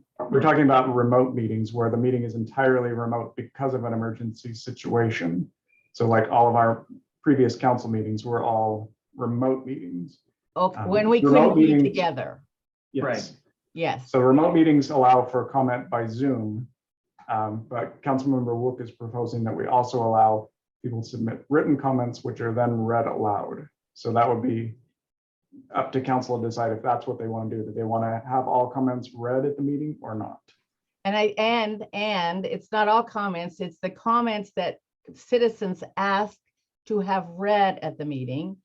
And there is a limit of 3 minutes on it. So it's not every comment. I think what we were doing before was if citizens wanted to have something, they would say, I would like to have this read at the meeting, and then it would be read at the meeting. So we can add that to this section called remote meetings that are held during a state of emergency. I think I can come up with language like that if that's Yes. council. Okay, so show of physical hands, is there support for that language to be added? Okay, I see one. One, me. Only, I'm the only one who cares about our community. There you go. Okay. So we, Oh. so for our remote meetings, we will still have Zoom, so people can call in on Zoom, and people, the meeting agenda will say at the top, if you want to submit written comments, send it to mayor and council. We just won't read those aloud. You'll still get them. They just won't be read into the record. Then I think Right. you need to make it clear then that they will not be read. But on the top of the agenda or? Yeah. Top of the- If you're going to tell them that send it in, make it clear that it's not going to be read. Because they may think, as we have been doing, they would be read, but they need to know, I guess, that it's not going to be read. But it is part of the public record. But Correct. we have allowed it to be read before, and if we're changing that, and I think they need to know that it's not going to be read. Okay, so you could add that language at the top of the agenda that your comment will be received by mayor and council, but will not be read aloud at the meeting. And then if they want to provide live public comment, they can call in on Zoom and provide live public comment. Okay, Okay. Councilmember Henderson. So, Josh, in your studies of other cities and whatnot, or maybe even Tony, the 3-minute rule, I mean, this kind of gets to reading letters. Most letters are difficult to be read in 3 minutes, depends on how slow or fast you read them. Do other cities also use 3 minutes, or is that in code or statute or something? I mean, not that I want to make it 20, because some people could get up there and talk for 2 hours. But do other cities use 5 minutes as a minimum, or not a minimum, maximum, or 4? Or is 3 in code? 3 is not required. There's no stipulation for the amount of time that we allow people to speak in state law. 3 minutes is just, that's pretty much what all cities use. Some cities will use 5 minutes if it's a formal like a quasi judicial public hearing, which we pretty rarely have, though they might allow an extended period of time for those. But 3 minutes is pretty much the universal industry standard, I think. Tony may know a little bit more. Yeah, typically it's 2 to 3 minutes. What some cities do, if a speaker gets up and says, I represent this group of people that are sitting behind me, they'll be given 5 minutes. With the understanding that they're representing those folks and those 10 people sitting behind them aren't all going to get up and take their 3 minutes as well. Right. Okay, well, I think as long as people know that, I mean, I have presented in front of the council when I was not a council member, and 3 minutes is kind of tough to adhere to, and it's hard to read letters in 3 minutes, so, all right, good. I'm not saying change anything, just want to know if that's, I think. And it's just- I will tell you, Councilmember Henderson, I've been in public meetings where you give people 3 minutes and 2 hours later, you're still listening to public comment. Yeah, I know. Yeah. Councilmember Rodenberg. Yeah, I just have a question on procedure for Josh or Tony. How do the written comments become part of the official record in the minutes? Are they just bundled up with the minutes? So the way, there's a number of different ways that can work, but typically when we talk about the official record for the meeting, it's basically what's posted on the website. We'll put them into a PDF and then attach them to the agenda. The official, any communication that goes to or from a council member is a permanent archival record. So really, nobody has to say, I want this to be part of the official record. It just automatically is when you receive an email. It's not going anywhere ever. Eventually, we'll give them over to the state archives and they'll keep them for us at some point. But any of your communications are archival records. The official record takes on a little bit different meaning when we talk about a public hearing, because a public hearing has its own hearing record. But for your normal legislative decisions, it just means that it's a document that we're going to keep forever. Thanks. So any emails that come to us about a different subject, about the subject that's being discussed at the meeting, that doesn't go with the meeting agenda or the meeting minutes? Not with the agenda or the minutes, no. Where does it go? It goes into the email archival system, which preserves all of your email from mayor and council. Don't you think our citizens would like to have their comments about, even an email, since we're not going to read them, even an email connected to that meeting if they're commenting on that meeting? It's like we're taking what they send us and throwing it over in another bin. With our remote meetings, if someone sends an email to city clerk and says, I want this to be comment for one of our remote meetings, then that gets included with the packet. If someone emails council directly, we don't consider that part of the meeting packet unless someone specifically says, I want this to be part of the meeting. Sometimes people want their comments to be known and sometimes they don't, and we don't really have a good way to make that determination. So how do we let them know if they want their comments, their written comments to be part of the meeting? How can we let them know what to do about that? When we put our notice at the top of the agenda that says to submit your comments, then we do what we've done in the past for our remote meetings and just say the subject title needs to be for public comment. But it's really not public comment. Really, they don't get to comment on it, right? So when we get an email from somebody that says, I want to comment on new business item number 3, here's my thoughts, and we distribute that to council, they didn't ask for it to be read. Does that end up being part of the packet that is preserved online for that meeting, or does it go someplace else? This currently not unless it's part of a public hearing. Okay. So if it's part of a public hearing and they submit something on Monday morning, we distribute that to council, then you append the official record of that meeting and say this was an item that was submitted as part of the public hearing. Yeah. But if we're having a thing, for example, about the fireworks, or about anything else that the public wants to comment, not the fireworks, because that probably will be a public hearing, but if it's something else, it doesn't stay with that meeting. It doesn't stay with that agenda. Well, so those, I mean, those are different. You'd have to go pretty far back in history to deal with that, but those public comments that were getting written were all during our remote meetings. So they were all read aloud by the city administrator and the city clerk. So they are in the record. They are part of the recording of the meeting. But moving forward, they wouldn't be. No, moving forward, if you want to have comment, then you need to specifically say that you want this to be part of the comment for the meeting.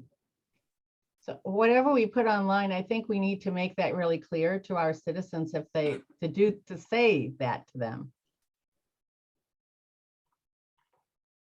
Because they think that what they're saying is going to stay with the meeting record, and it's not. So they need to be able to know what they need to say in order to get it to stay with that meeting record. Can we find a way to do that? I know what you're asking, Councilmember Wood. Let me and Josh see if we can figure it out, because I can see if we can figure out a process where we take something and we append the packet that had been posted the week before. I don't know if we can do that or not. I need to ask Josh. We're in uncharted territory that no other city is I dealing mean, with. I don't know why it just wouldn't go with the minutes. Why wouldn't it be with the minutes? The minutes reflects the comments that were received, that were read into the record or were given verbally. But if they're not read into the record or given verbally, they're not part of the meeting. But we're not allowing them to be read into the record now. No, but it's not an expectation that other cities, that other people in other cities have. So we don't have any, there's no procedures set up that we can look to see how we would do that. It's not an expectation that we've dealt with before. Well, let me just ask the question. When we put minutes in front of council on a consent calendar from a previous meeting for approval, can we have attached to those meeting minutes any written comment that was submitted as part of what we received for that meeting?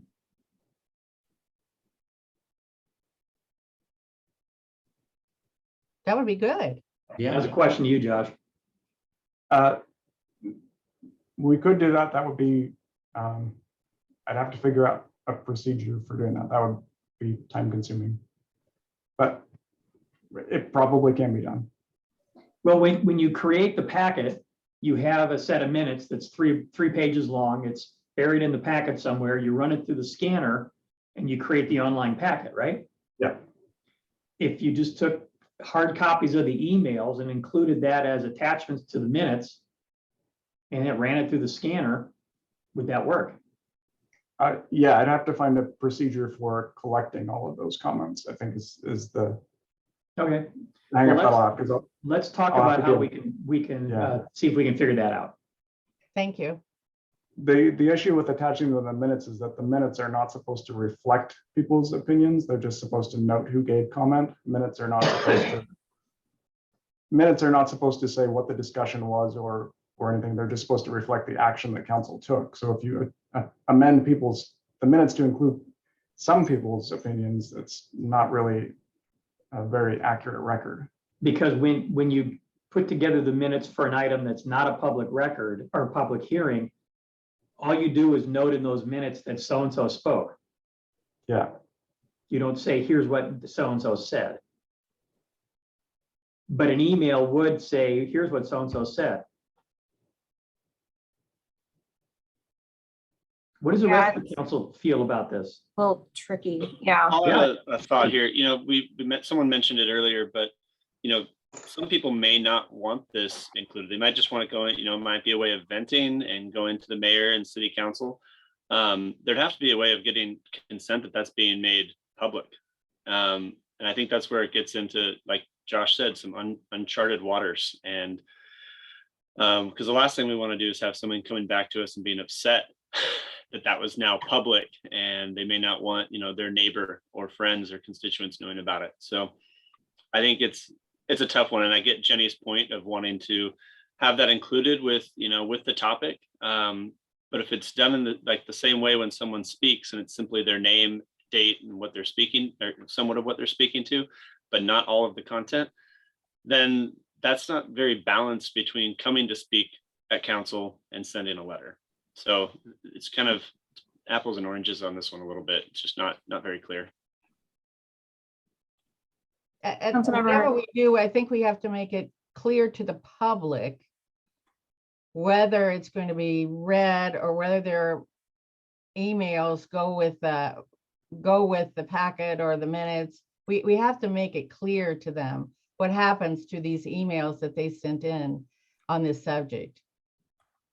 So perhaps we could have something on the agenda that says written comments submitted via email or US Postal, whatever, commenting on items on this agenda will not be part of the official record of this meeting unless read into the record. Tracy, could you call on some of the people that have their hand raised, please? Yeah. Yes, I've been trying to interject. Councilmember Likens.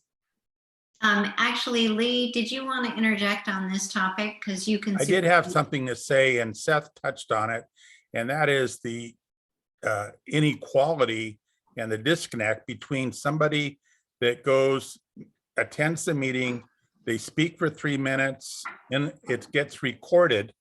Now it's part of the recording. However, if they send in a 3-minute letter, it's not part of the recording. It's not part of the record that other citizens can call in or go online and hear the recording.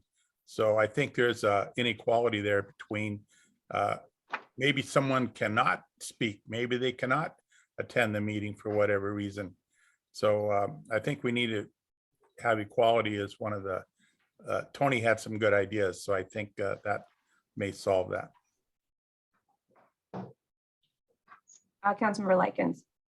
Yeah, thanks. I agree with Lee that Tony may have some good ideas on moving that forward, how we can, make the public aware. My comment was actually just wanting to kind of get other council members' thoughts on, I was intrigued by what Tony mentioned as far as if you represent a group of people, giving them longer time to speak.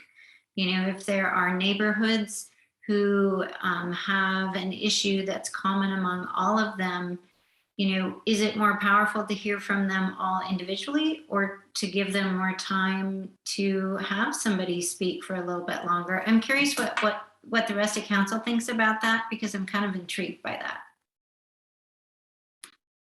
Any comments related to that? One thing I will, I'm sorry, right, I started speaking from my hand. Councilmember Barber. I'm really intrigued by this idea also. And I guess what I would like to do on this part of the issue especially, but I'm hoping that there's a solution we can come to on the written comment as well, is have Josh and Tony look at what other cities are doing and what other recommendations there are to figure out the best way to do this. But I think that if somebody is speaking on behalf of an athletic group or a group of individuals, that we should be able to give them, I would suggest 5 minutes to speak. I think that the vast majority of topics can be covered in 5 minutes orally, and if they need to supplement that with a letter that is sent in also to mayor and council. And I'm assuming that everyone has, when something comes into mayor and council about something that we're dealing with, I put it in the folder with that item so that I do consider it to be part of that item. It's not official in a public record, but I keep everything together about different issues. And I'm assuming everyone has their own version of a system to do that. Councilmember Storsett. I 100% agree with Mary's comments, each one of them. I agree that I think we'll get, in some ways, I think better, not quality of presentations, but I think hearing a unified voice versus people sharing the exact same thing over and over, but it dilutes the message, I think, at times. And we had a conversation about this. You know, we called it like special interest groups or something, but we decided it's called something else. You know, like a community group or, you know, a common idea kind of a thing or something like that. So I think that's something that we could really encourage. I think this perfect example that Mary gave of, say, you know, whether it's something related with our sports complex or with the kayak club, it creates just I think a higher level of, you know, professionalism. And I think when a group comes together, they make their point really clear. And I think that goes, I think, a long way in the messaging. Thanks. Just as a reminder to council, we can suggest these things, but we can't prohibit anyone from giving individual public comment. Just keep that in mind. If a group of 50 people show up and they all want to talk for 3 minutes, we let them. So Right, but if a group of 50 people show up and one of them stands up and says, I'm speaking on behalf of Yes. everybody, yes, give them 5, and then if they all turn around and get up and speak anyway, then they just abuse the 5-minute privilege. yes. So it would kind of be on a case by case basis. I would think with large groups, and that doesn't happen very often. But No. Let's see who hasn't spoken yet. Councilmember Denson. Tony just made a good point, because say one person stands up and says, I'm speaking for the group, and they speak for 5 minutes, there's bound to be somebody in that group that's like, well, he forgot to mention this. So I'm not either way on this issue. I'm open-minded. It does seem to reasonably make sense, but I like Mary's idea of asking Josh to take a look at what other communities are doing, because I know this comes up. I can say that the Pierce County Council, it's 3 minutes no matter what. They won't let somebody cede their time to somebody else. It's 3 minutes no matter what. And there's probably some reasons for that. So I would just say, let's look at what some other communities do. And I guess we could always give it a try. Councilmember Wood. So we have been doing this before some time. I don't remember when, but it used to always be when we were having meetings in public. And there was always on the agenda that was in the back of the room, it would pick up and he would say, you have 3 minutes to speak. If you're speaking behalf of a group, you have 5 minutes to speak. So we have a record and a history of doing this in the past. I can't say that it was not abused, because it probably was abused, especially when it came to sports groups. But really, it didn't seem to be a big problem in the past to allow people to speak for 5 minutes if they were representing a group. Again, it's one of those things where people are on the honor system. Yeah. And if I've seen mayors where someone says, I'm speaking on behalf of a group or other people in the audience, the mayor will say, can I see the people raise your hands if this person is here speaking on your behalf? Right. And that's a really good suggestion, because Yes. there could be anyone could show up and say, I'm speaking for my neighborhood, and there could be people going, no, you're not. I'm not, don't include me in that. Councilmember Rodenberg. I agree with Mayor Markley that it should be a case by case basis. A good example would be when the Gig Harbor Canoe and Kayak Racing Club was all coming to council meetings to talk about the need for the paddlers dock. There would be an adult get up and he may be saying the same ideas that 6 other adults had, and all the adult type reasons that they should have a paddlers dock. But then there's a 14-year-old young person who wants to give her perspective on what that paddler's dock is going to mean to her. And that lets council know that, you know, it's just not all nuts and bolts that adults look at. It's that you get different perspectives from the different speakers. So I agree with Mayor Markley. It should be a case by case basis and up to her. And the raise of hands is a great idea. So you could even add just a sentence here, say the mayor may allow 5 minutes of speaking for someone representing a group. But it also right there says speakers allotted 3 minutes per individual unless revised by the mayor. Oh, yeah. So you may not have to add extra language then. So if someone gets up and says, well, I'm here on behalf of the kayak and canoe club, you can right there, mayor, on the spot, say, fine, we'll give you 5 minutes. Okay. Is council okay with that, or do you want it explicit in there that the mayor may give someone speaking for a group 5 minutes? I'd like to ask that it be explicit. Because if okay, let's use the canoe and kayak club. I'm the coach and we're gathering to figure out who's going to speak at the council meeting on Monday, and I'm the chosen spokesperson. I'm planning to speak for 3 minutes. And if you give me 2 more minutes, I'd rather be prepared to do that. I'd rather have the opportunity to know that. Agreement from council on that to explicitly say 5 minutes? Yeah, I see enough heads going down, up and down. 2. Okay, yeah. Okay, Okay. so we can put in. Put it back in, Josh. Okay. Okay. Just doing a time check. 4:25, we're on page 10 of 32. Just letting y'all know.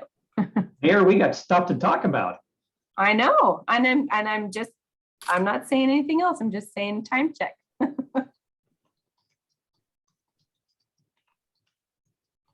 Doesn't mean we can't go past the allotted time. Just want us to be cognizant of other people's schedules if they need to leave right at 5. Councilmember Swarsett. Yeah, I do have to leave at 5, just giving a heads up, but I can follow up later. So just as a heads up, wish I could stay on because this is good stuff, but I do see we got ways to go. Thanks. Okay. Not saying we can't do it. We can do it, but all right. And if you have to pop off, Councilmember Swarsett, just we'll know you've announced that and go ahead and just pop off at 5 if you need to. Okay, moving on. On down the agenda, no changes to the old business or new business procedures. Reports.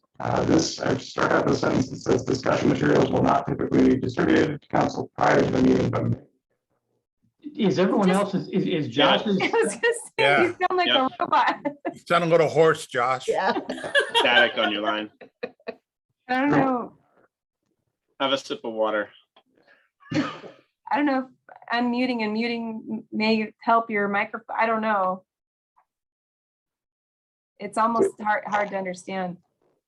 sorry about that. So this is just start out because it's going to come back. No, still can't even hardly understand you. Wow. Mute yourself and then unmute. See if that does anything. Now we say something again, Josh. No, I can't hear you at all. Meeting may be over quicker than we think.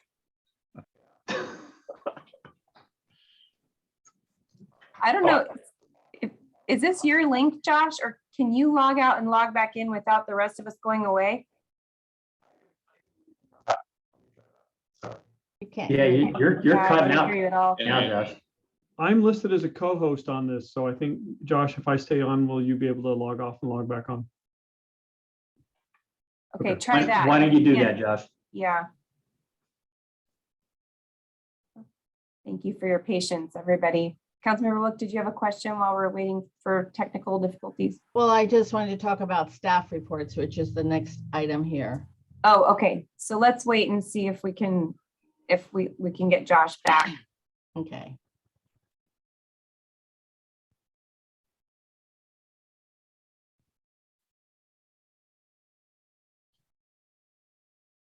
All right, can you hear me now? Yay! Yes. Okay, it had something to do with my screen share. I think I was screen sharing for too long, but I think I'm back now. Okay. Yay. All right, let me see if I can pull it back up again. Okay. It told me my time was up or something. All right, can you still hear me? Yes. Yeah. Great. Okay, good. All right, staff reports. So we've Staff taken up the section here, which refers to discussion materials, because it was saying we would provide those after the meeting, and that's not council's intent. So this will be addressed a little bit later on as well. Oh, so I was going to leave that in, except take out the word not. And It's it would read, further down in the packet. So we'll okay, talk thank about that you. later. Thank you. Announcement of upcoming meetings, that's just been revised to show that we're going to have the list of meetings in the packet that we've been doing recently. And that is all the changes we have to the standard agenda template. Okay. Did anyone have anything else in that section? Councilmember Wook? Yeah, I think we're going to put the strategic plan somewhere in the agenda. Yeah, we can. I'll put it right there with that, Okay, thank you. along with the city's strategic plan. Okay. Right, no changes to the section on voting for ordinances, resolutions, and motions. No changes to reconsideration. Here's the meeting packet section that we've talked about and we've alluded to. So the agenda and packet will be published on the city's website before 5 p.m., 5 calendar days before the meeting. I think we've settled on that. And then presentation materials, PowerPoint files, for example, will be added to the online meeting packet as soon as they are available in advance of the meeting.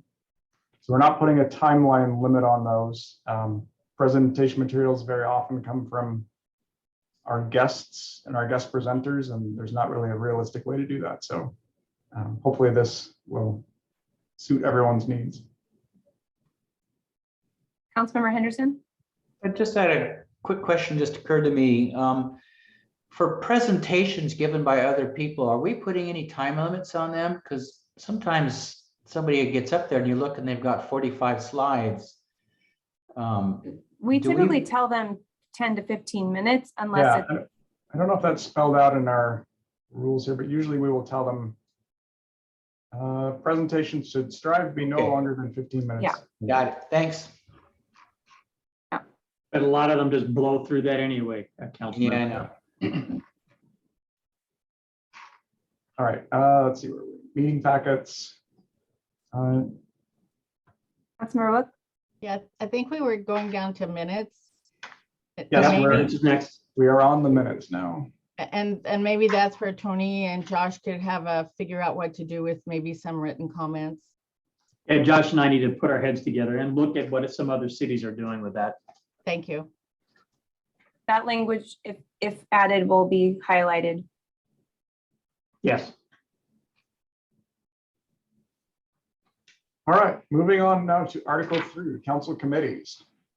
So on the next council meeting for April 11th, we've got a placeholder for first reading of an ordinance to repeal the council committees chapter of municipal code. So that will have a domino effect on this section. Most of the strikeout that you see here is because that chapter is going away. So if there are going to be council committees in the future, they're going to be ad hoc committees. So it says council may form ad hoc committees to address specific issues as needed. Each council committee will have a staff person assigned to it by the city administrator.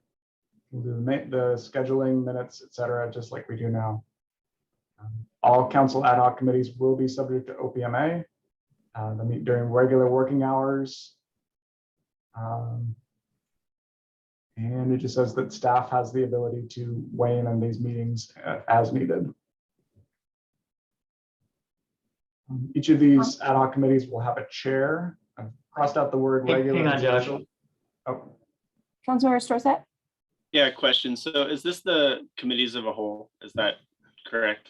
No, this No. is different. These are repealing the individual 5 standing committees. Okay. So if there's a specific committee that council wants to create to look at a specific item made up of council members, this section allows you to do that. It won't be a standing committee. It will be given a specific purpose. And once that purpose is done, then the committee dissolves. All right, perfect. Thank you. and for uniformity, there's no committee of the whole. It's a study session. Right. So I will keep trying to drive that out of your vocabulary. It's always a study session. The duties of the chair just basically says that the chair calls the meeting to order. They will work with staff to schedule the meetings for the ad hoc committee as needed. This section 3.4 just defines what the committees can do. They're basically limited to whatever council specifically tells them to do. And that is the extent of it. So these are really just going to be one time. You form a committee, they meet a couple times and come back with a recommendation to council typically. Article 4 is the mayor pro tem. We haven't made any changes to that.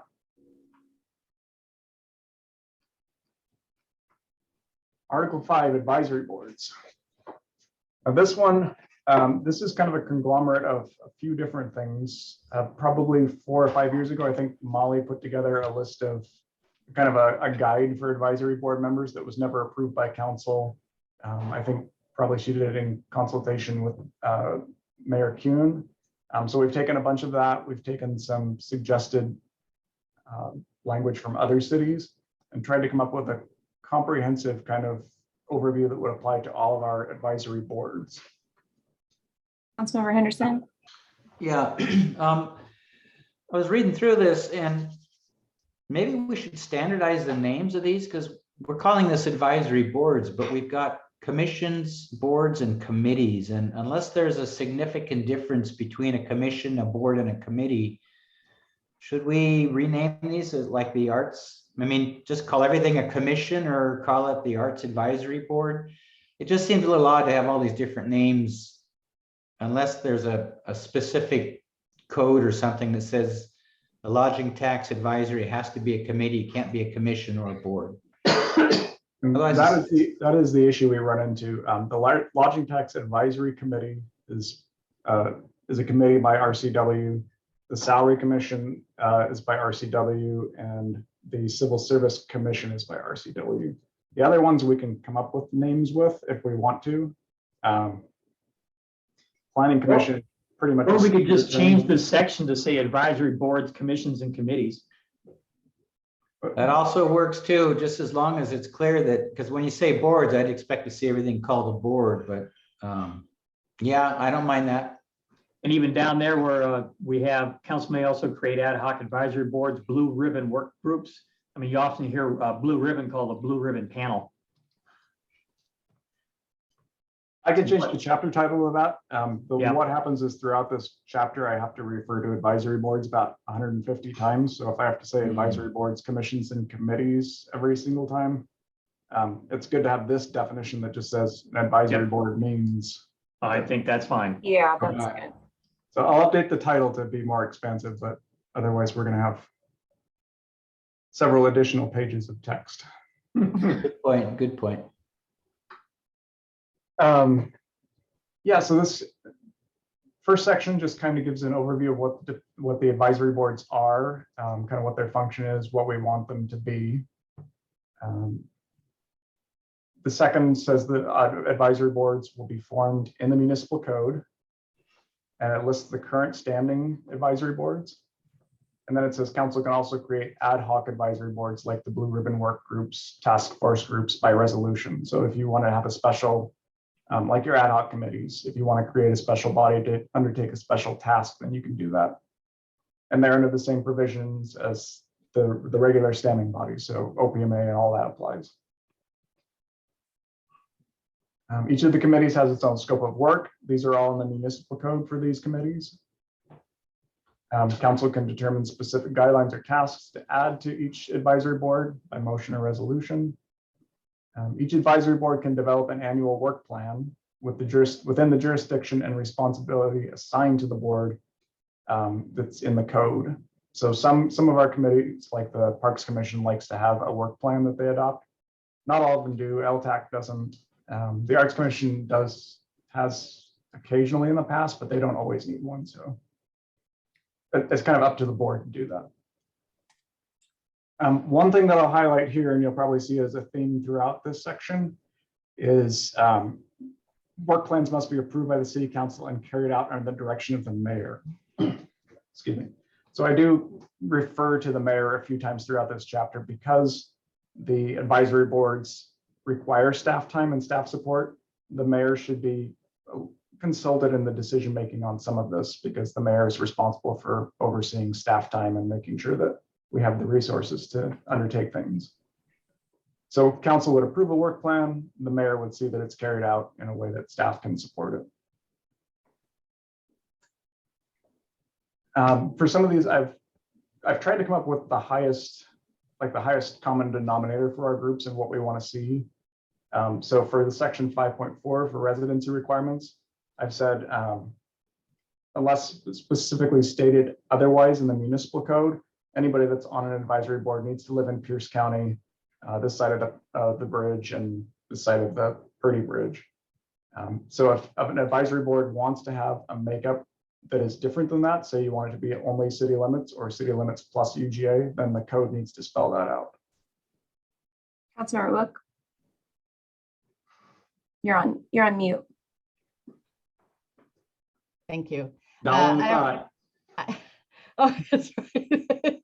I don't know if this belongs under membership or appointment process, but I think that our volunteers should all be conforming to our city codes and they should not be in violation of code. And I don't remember, we have two people, I That's a little bit believe. later on. We get Okay. that. Yeah. Thank you. Councilmember Barber. On the residency requirements, do some of the boards have different residency requirements? Because I remember when I was on Parks Commission, it seemed like there was a stipulation that we could only have 2 people Yes. outside the city limits. Yeah. So unless the municipal code says otherwise, this would be the requirement. But for the Parks Commission, the municipal code says you must be a city resident or a UGA resident and no more than 2 UGA residents. Okay, thank you. So unless the code says otherwise, then you would need to live in this geographic area to be on a board. Appointment process, and this will overlap with our council ad hoc committees. So appointments to the advisory board will be made by the city council or the mayor. Sorry, my computer is acting weird. Depending on what it says in the code. The clerk will be responsible to recruit applicants for the advisory board vacancies. Vacancies will be noticed on the website and through various outreach methods as appropriate. It's not always the same method works for different boards. Sometimes we need to recruit people that have specific backgrounds or requirements, and we'll go through different recruitment channels to do that. The city clerk will establish an application form and application deadlines to facilitate the timely appointment of candidates. All interested candidates must submit the application.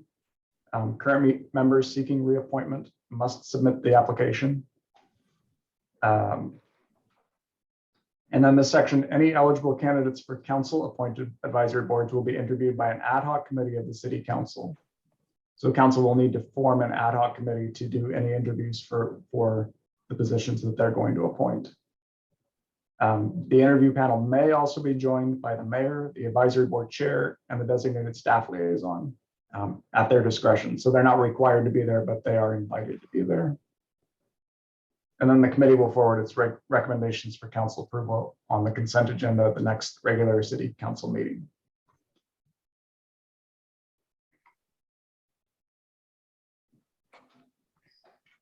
Appointment terms. We're going to start putting numbers on the position so we can track who's in which position. So this just says that each appointee will be assigned a specific number position on each advisory board. Every time we confirm someone to a board, we have their term expiration date in the minutes so that we can track them. We can quickly look up and see who's supposed to expire when. And then unless the code or state law says otherwise, we have a 3-year term for each of our members.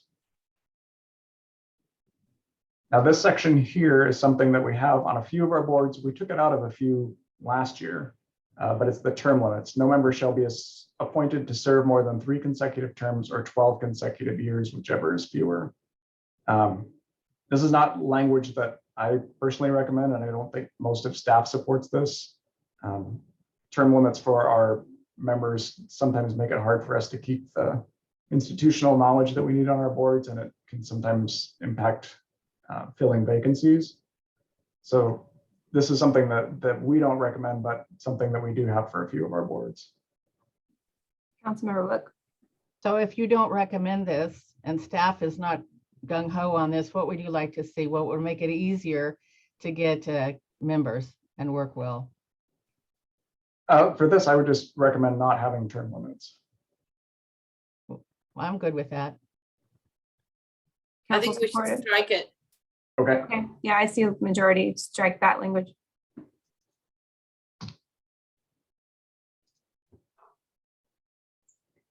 and then this last section here is just at the expiration of a member's term. So if your term lapses and they have not reapplied, they can still stay on until we make an appointment or a replacement appointment for them.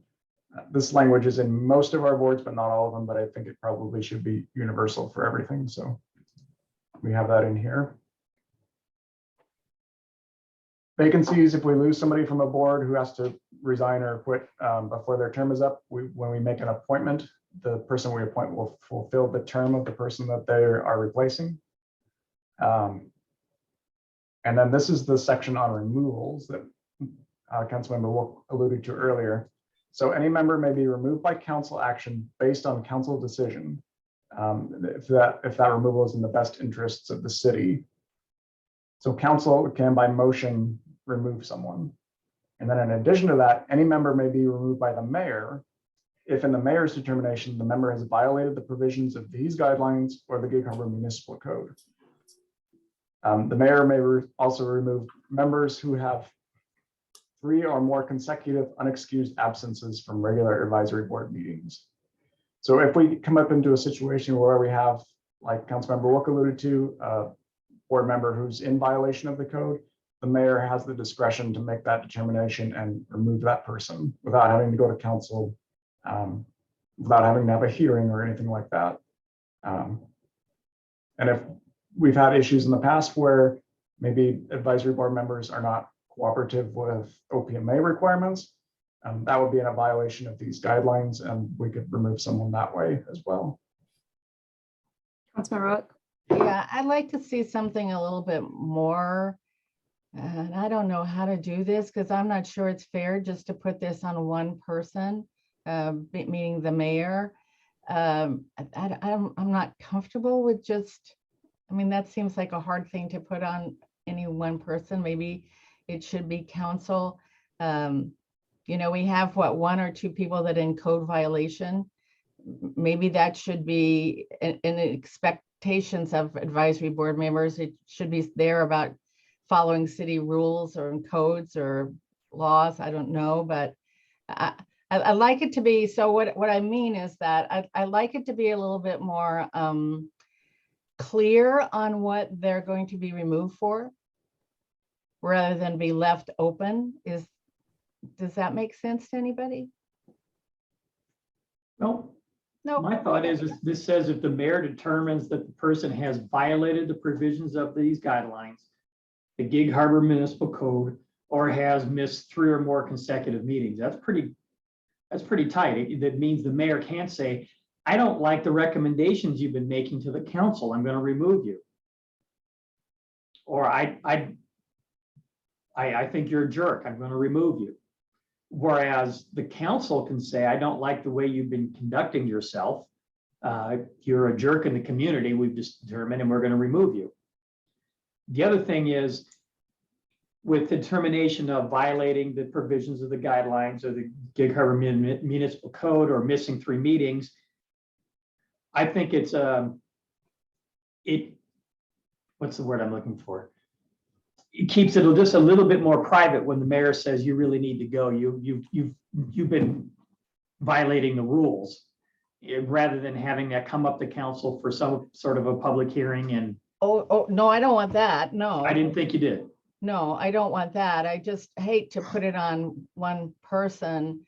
And I don't know maybe there is another way to do it other than just put it on the mayor. It just seems. No, I think that's part of the job the mayor signs up for. Okay, And, all right. you know, I just look at my experience as a city manager. I was in charge of staff, and it was me who determined who we hired and who we fired.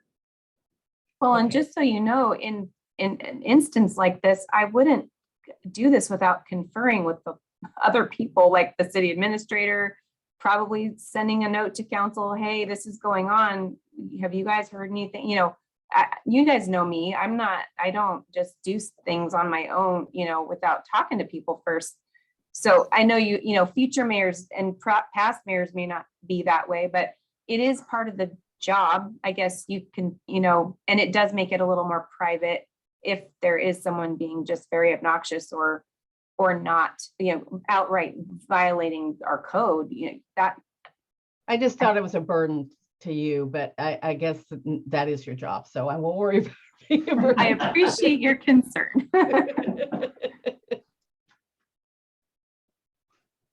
All right, 5.8 is expectations of advisory board members. And This before is- Josh goes on, I love this section.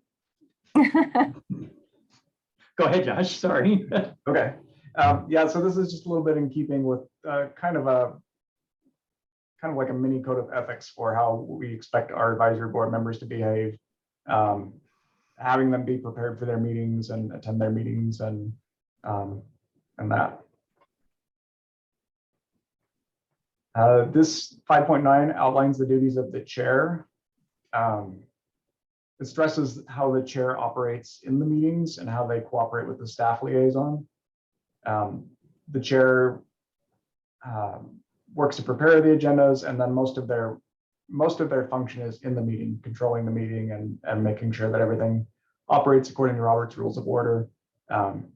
In instances where the committee needs to have public representation, then the chair would be the person who would be the official representation for that committee.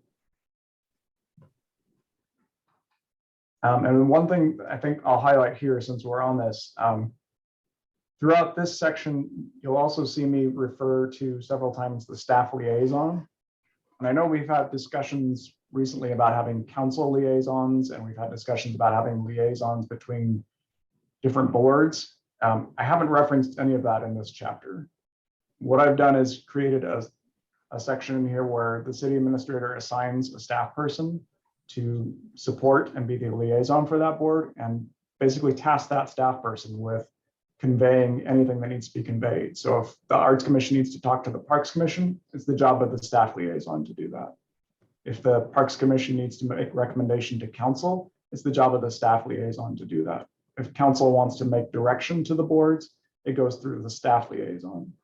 So it's really, I've really set this up so that the staff person is the one-way conduit, or the two-way conduit for anything going from these boards. The reason I've done that is we typically run into quite a bit of extra staff work where staff is trying to track down conversations that have happened between chairs of different committees, chairs and council members, chairs and other board members, and trying to kind of corral information that's going in a lot of different directions.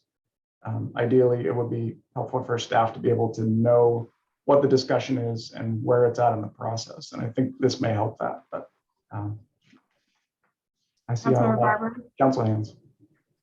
I guess, Josh, you and I talked a little bit about this today too. And again, coming from the perspective of the Parks Commission, it was really, really helpful to us to have a council liaison to support Jeff and Terry, who were so busy.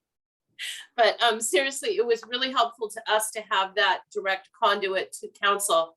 But the other thing is that there is a lot, and again, between parks and arts, there's a lot of work that happens between those two groups.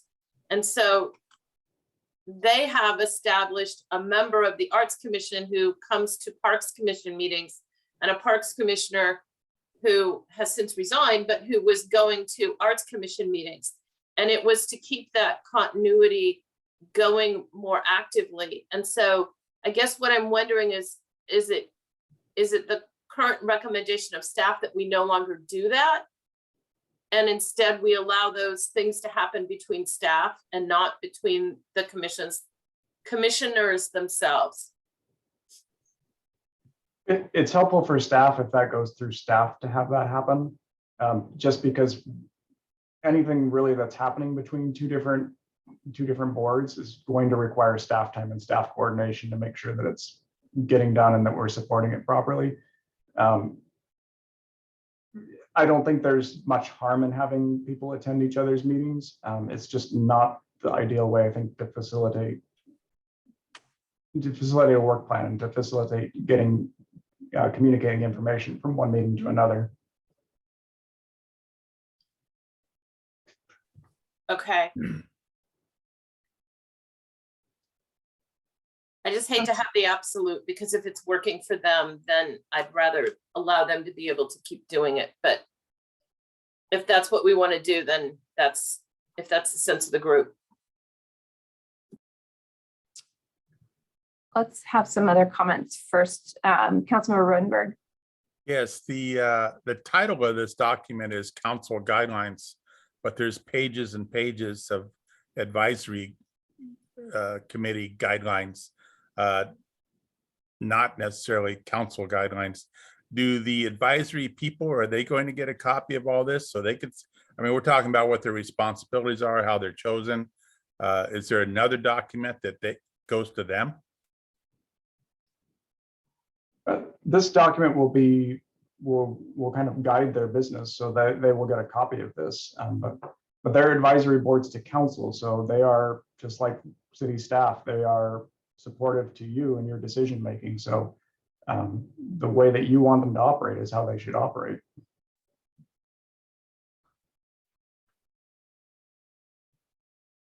Okay.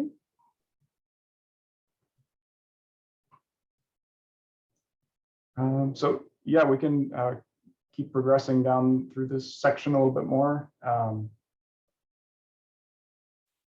Section 510 and 511, those are really similar to council, just saying you need a majority and a quorum to make transactions and business decisions.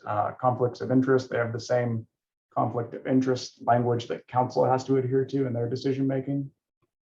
This is 512 is the section on liaisons and representatives, where it says the mayor shall designate a staff person to function as the primary support.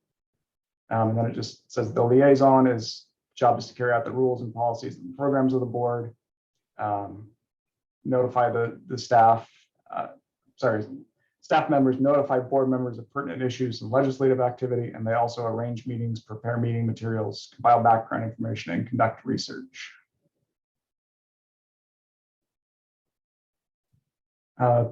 513 just says that the committees will all be under Robert's Rules of Order, and the city clerk will provide for taking minutes, the action minutes, the same as council gets.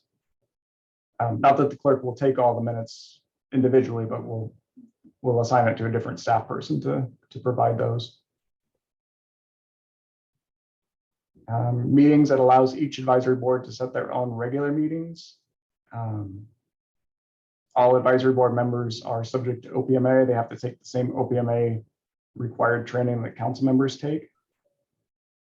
And then for other meetings besides their regular meetings, advisory boards can request special meetings to deal with specific matters, but special meetings may only be held with the consent of the mayor. So that's one of those things where we want to make sure that we're not taking up too much staff time. So if the board really needs to meet at some other time besides their regular time, then their staff liaison will bring it up with the mayor and make sure that that's something that they can take on. 515 is the same situation, but it's with advisory board subcommittees. So when an advisory board forms a subcommittee, that subcommittee is also subject to the Open Public Meetings Act. And so that creates a whole other layer of staff support time. So we want to make sure the mayor is okay with that before we start creating those.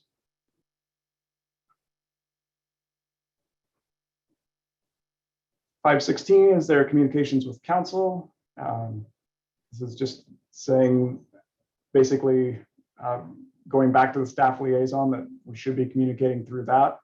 I see Councilmember Henderson has his hand up for this one. Yeah, so where does the line get drawn between a city resident that is on one of the commissions or boards or committees, and then them talking to the city council member about a topic that's not being currently addressed in a advisory board? So does that exclude them from somebody saying, hey, I've got a pothole in my street and I want to know what's being done about it, even though they're on a board or a commission? That should be fine. But I don't think the section would preclude that. It very specifically says that they should not be talking about matters referred to the advisory board. So if the advisory board's been given a request to look at potholes, and no, they shouldn't be talking to council members about potholes. Okay, all right. Yeah, I think the intent of this section is just so that advisory board members aren't turning to council for individual council members for direction, and individual council members aren't going to advisory board members and telling them how to vote or how to put matters forward. So it's just trying to kind of isolate the committee action from the council action a little bit more. 517, advisory board members need to make sure that when they're communicating with the public that they're not representing themselves as members of a board, unless they're directed to do so by the board or by council or by staff. And then 518 is really similar to council members when they're talking with each other offline outside of their meetings. They need to be careful about serial meetings and violating OPMA. Councilmember Henderson. So this also then means that somebody on the LTAC shouldn't be talking to somebody on the Parks Commission, or somebody on the Parks Commission talking to, I mean, I understand about commission members within any one specific group, but the Arts Commission talking to a Parks Commission, that's, you want to exclude that here as well, right? That shouldn't be a problem. That's typically okay for that to happen. They shouldn't be like directing each other what they should do in their groups, you know, to assist each other, or, you know, trying to. This whole thing on 5.18 really has more to do with OPMA and creating serial meetings. So two people on the same board really shouldn't be having discussions, but two people from different boards can sit and chat. Yeah, so I think if you were to read this, you could read both, that people on different committees or commissions can't talk with each other. It also reads that people on the same committee or commission or board shouldn't be talking with each other outside of their meetings, of course. So do you want to clarify this, say that, or otherwise it's broad? Yeah, I could change, should not communicate directly with other members of the advisory board or something like that. Yeah. Of the same advisory board, let's just say. Other members of the same advisory board. Yeah. There you go. I'm happy. Yeah, I think that clarifies it. Thank you. All right, yeah, 519 is lobbying efforts, just saying they shouldn't be lobbying on behalf of the city unless it's very clearly assigned to them to do. And then just a section on reimbursement of expenses. We won't reimburse their expenses unless we've specifically said ahead of time that we would do that. So any general comments on advisory boards? That's kind of a lot to adjust. CNN. Okay. Moving on then, a new section on councilmember communications. So this, we've kind of had most of these discussions in the past few months with you by email or individually. A lot of this is stuff that's OPMA related, but just to go over it. General communications, we're just stressing here that when you're communicating city business, you should be using your city accounts when possible. Don't use your personal email or your personal phones if you can help it, because those are public records, and then the devices you use become something that could be become part of a public record search. So just be aware of that. 6.2 deals with serial meetings in the Open Public Meetings Act. Just reminder again of what a serial meeting is. And then just reminding people that when you use the council and mayor email to email to all of them, to all of the other council members, it should be informational in order. And then just 6.3 is communications with the public. You're free to discuss whatever you want to discuss with the public. When you're speaking, you should make sure that you're not speaking on behalf of the city unless that's a direction that council has formally given you to do. Communications with staff, this is just stressing that staff is here, we're available, we're ready to answer your questions. You should come to us with any questions that you have. Staff time is a resource for the city, and if we get to a situation where council members may be taking up too much staff time, the mayor may have to take measures to limit that. Same thing with the city attorney. The city attorney is always available to council members, but may need to be limited if council is using up too much of the city attorney's time. The city attorney will typically, in conversations with you, will treat it as confidential and use his discretion when speaking with you, but he is an employee of the city, and if he feels that something needs to be brought to the attention of the mayor and city administrator, then they have the obligation to do that. So, and then similarly, any conversations that you have with the city attorney, you as council members need to remember that those are attorney-client privileged, and be careful with who you're sharing that with. And then, of course, council members cannot direct staff. So if you have something that you want to see directed as administrative action, that needs to go through the mayor or the city administrator.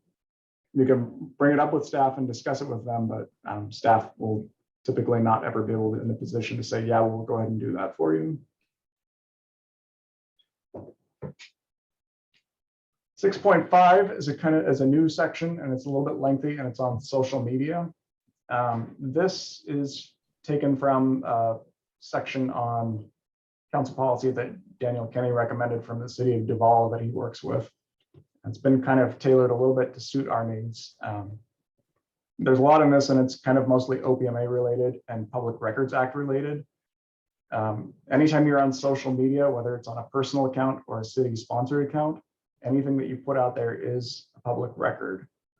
So if you're posting on your own personal Facebook about city information, telling people about city meetings, you need to preserve that. The best way that I recommend for people to do that is if you do a post on Facebook, on your personal Facebook, take a screenshot or a PDF of it and email it to yourself. So it lives in our permanent email record.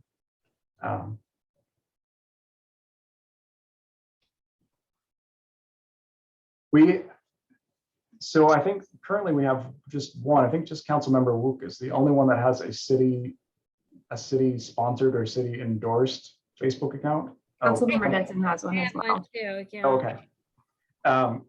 So those.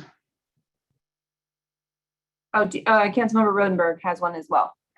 Oh, do you have one that's just that the city supports? I don't think we track. Not that the city supports, I think they just have council pages or city council Facebook pages. Okay. So the city uses a posting capture software program called Page Freezer. It's $100 a year per account.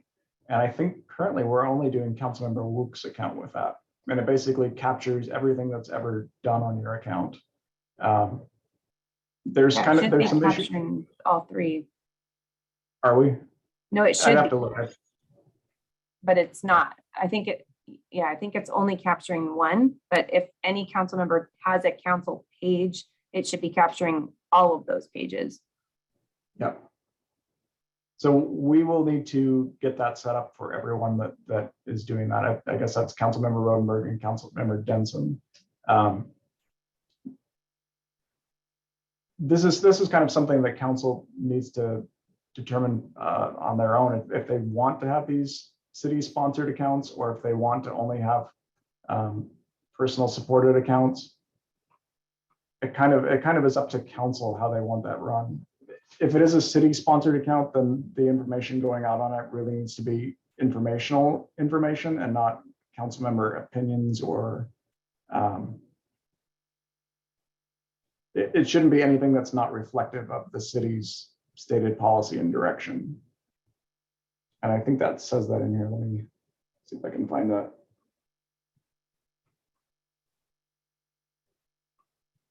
Sorry, this section is not broken up very well to locate. So are you wanting council to decide as a whole whether or not social media, city council social media accounts should be allowed or not allowed? Well, I think that's, yeah, I think that's up to council to determine if they want to have that or not. I wasn't aware that the Councilmember Rodenberg and Denson were operating accounts like that. I know Councilmember Lucas had one. I think Mayor Markley, you had one in the past that we were tracking. Yeah, I canceled that one. Yeah, to make it fair and equitable for council, we should probably create accounts for all of them, or I guess we could keep it optional. I really, this is kind of up to council what they want to see their policy say. Councilmember Likens. Yeah, Josh, I just had a quick question. So this is pertaining, I've heard you mention Facebook accounts. Do Instagram, Twitter accounts, that would all count, correct? Absolutely. Yeah. Nextdoor, Okay, and- LinkedIn, any social media account. Okay, I went to I think it was the orientation day that we initially attended as newly elected. And I went to a breakout session. I think I was the only one there that was specifically on social media. And they talked about how there are rules about you cannot delete comments. You have to maintain all those comments. So do we have any kind of, and I don't have a Facebook or an account, I'm just asking for informational purposes. Is there like a handout, or is it, and I looked through this language, I didn't see it specifically, about kind of the rules. If you run an account, here's the 10 steps you need to take care of to follow, or something like that? Yeah, that's not in this. This is kind of this was written a little more high level than that. It just says that if you're posting on social media, then you're responsible to capture it. We can talk about if you're using social media. I think you probably all each use it differently. Yeah. We can talk about ways to capture what you're posting. Right, and maybe that gets tabled till later down the line. I was just kind of overwhelmed by that presentation, and it made me shut down everything. So, yeah, thank you. This section is something that our city attorney recommends, because most cities don't address this, and they really should. They need some kind of a social media policy that says this is how we're going to address social media for our elected officials. We have one for city staff, and now city staff handles social media, but we don't have one for council members. Okay, great, thanks. Councilmember. Oh, thank you. So this section, I think, does say you need to post on your social media that the opinions you express are your own, and it can be captured. I think I have an RCW number on there for public records, and it can be used for public information. I'd like to at least keep it optional, because I like to post the agenda of the council meetings on here. So I'm not interested in giving up my city social media, my city Facebook page. Not a lot gets put on there, but sometimes things do. And so I'd like to keep it. Thank you. So I guess the question for council is, do you want to continue allowing Facebook pages for council members who want them? I talked to Josh about this a little bit this morning, and I think that we need to clarify too the difference between your personal page and having a council page, and what you can put on your personal page as a council member. So I think that there are a lot of details within this that aren't necessarily apparent as we're making the decision. And I'm not sure that we can decide all of this today. I was going to say this particular section is a pretty It's a big can bear. of worms. We may want to break this out and have a little bit more of a detailed conversation with the city attorney available, because there's a lot of city attorney stuff that seems to be bouncing around here. Yeah, I think that's a good idea. I think maybe we table this section to another study session where we have Daniel present and we can really hash it out. Would council be okay Be with in that? favor of that. Okay, I'm Go ahead. seeing head nods. Okay. Because this is thorny. Yeah. Yeah, so Josh, maybe we'll skip over this section and table this particular section to maybe the next study session. I think that one had a lighter agenda. We could throw this one on there. If Okay, Daniel's available. we can find some time to tackle that with Daniel. Yep. He will have more insight onto the Yes, he will. nuances of this, so. Let's jump down to 6.6. All right, 6.6 lobbying efforts. This is just saying council members should not lobby on behalf of the city unless they're specifically directed and authorized to do so by council. You're free to voice your own position on any issue, but just make sure you're making it clear that you're not speaking as a council member if you do that. So I thought that we were allowed to speak, for example, on an Olympia bill, as long as the council had endorsed that and it was something the council had endorsed as one of our priorities with the legislative lobbying group. I think Yeah, I remember something to that effect. we've had council members speak on specific bills that have been directed specifically by council. But if council hasn't specifically said we want to support or oppose this bill, I don't know that that's appropriate. Oh, right. But I didn't think that we had to get an okay from council before we testified on a council supported agenda item, a bill item. Yeah, I think as long as the bill specifically, if council has said that we support or oppose this bill, then I think it's okay for you to. No, but Josh, with the way this is written, it makes it look like even if the council has gone on record supporting a bill or a particular issue, a council member can't speak on behalf of the council unless they've been told they can. They can still say, I'm a council member from Gig Harbor and I support this bill or I oppose this bill. But the way this is written, they cannot say, and the Gig Harbor City Council supports this bill. Okay, yeah, we may need to find better language then for that. I think it probably should be that a council member cannot state that the Gig Harbor Council supports a bill or a proposal or whatever, unless the council has taken a formal step to do so or something like that. Okay. I don't, and if I speak on something, it's generally, it's been already a priority that the lobbying group is working on. And Right. I just say that I am a member of the Gig Harbor City Council and I'm supporting this, but. you know. Which, as long as you say, I'm supporting this, you're not speaking on behalf of the council. Well, I'm trying to think of my words, but I just usually say I'm, Jenny Rook, Gig Harbor City Council, and this is why this is a good bill. I think you need to specify that you're speaking on behalf of yourself and not on behalf of the council.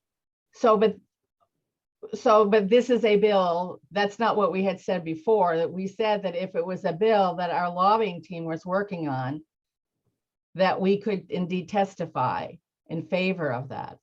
Yeah, I think as long as the council in one way, shape, or form has taken a position on a bill, be it through an official resolution, or they said we support bills that do this or don't do that, then it's okay for the council member to say the council's taken a position on this. And you don't have to be expressly given the authority to do so, as long as the council's made some sort of statement, taken a vote, adopt a resolution, adopted a legislative policy document, something along those lines. Okay, thank you. So we can rework this language a little bit. Thank you. Yeah. Councilmember Henderson.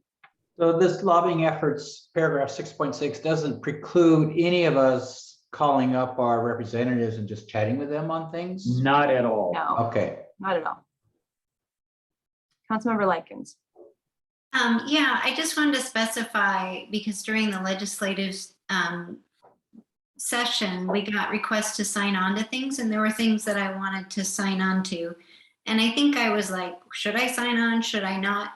So even signing my name to a letter, is that with Gig Harbor City Council, when it's been sent to my council email, is that included in the lobbying efforts?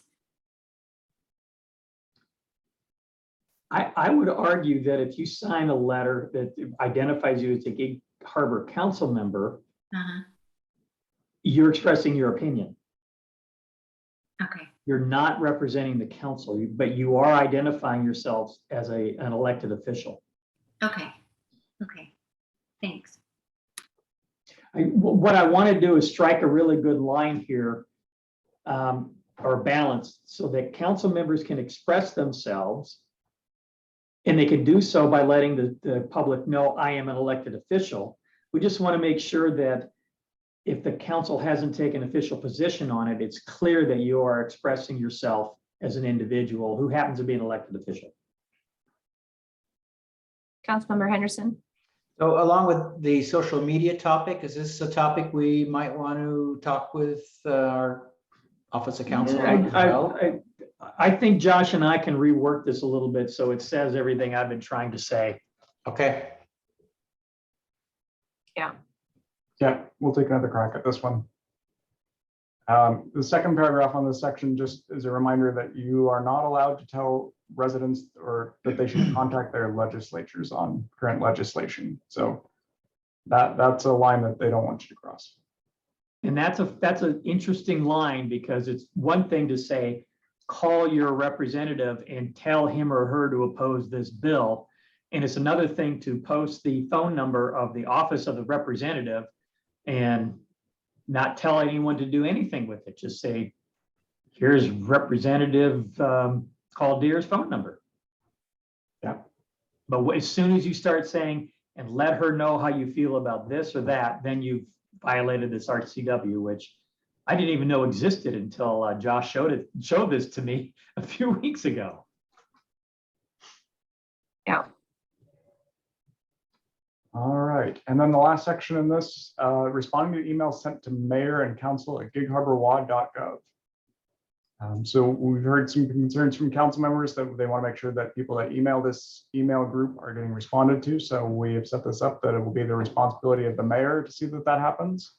The mayor can delegate it to any staff person that she feels is appropriate. So if it's about speeding issues, she can forward it on to the chief, or if it's about street repair, she can forward it on to Jeff and just instruct them to reply, and any response will be copied to all of council so you can see our response. It's the same don't reply all situation. It's just for your information. Anytime that you want to reach out individually to somebody that sent one of those emails, you're more than welcome to do so. Just make sure you're not copying anyone else on it. Councilmember Rodenberg. Yes, I certainly don't have any problem with the city administrator and the city clerk being copied on these, but they automatically get copied. So I think it's not really being transparent to the person that's sending it. If they indeed address it to mayor and council, they have no idea that it's going to the city administrator and two other people. So we need to have some way to let them know that that's also who they're emailing. There may be something they don't want a city administrator to hear about. Maybe they want to complain about that doggone city clerk, so I think it should be more transparent than having hidden addressees on one email address. I think that's a really good point. Could we make a line on the website with that information? Where it has that? Yeah, I can include that on the council webpage that notes that. This email address gets used quite a bit in a lot of different places where that's not going to show up. But really what needs to happen is people need to know that anytime they email anyone in the city, that email is going to a lot of different people, and a lot of different people are going to see it, and anybody that asks for it gets to see it. So yeah, it's public record. If people are concerned about that, that probably is, most of us have that at the bottom of our email signature, that this email is a public record and will be disclosed. So I could hear a downhill resident complaining right away.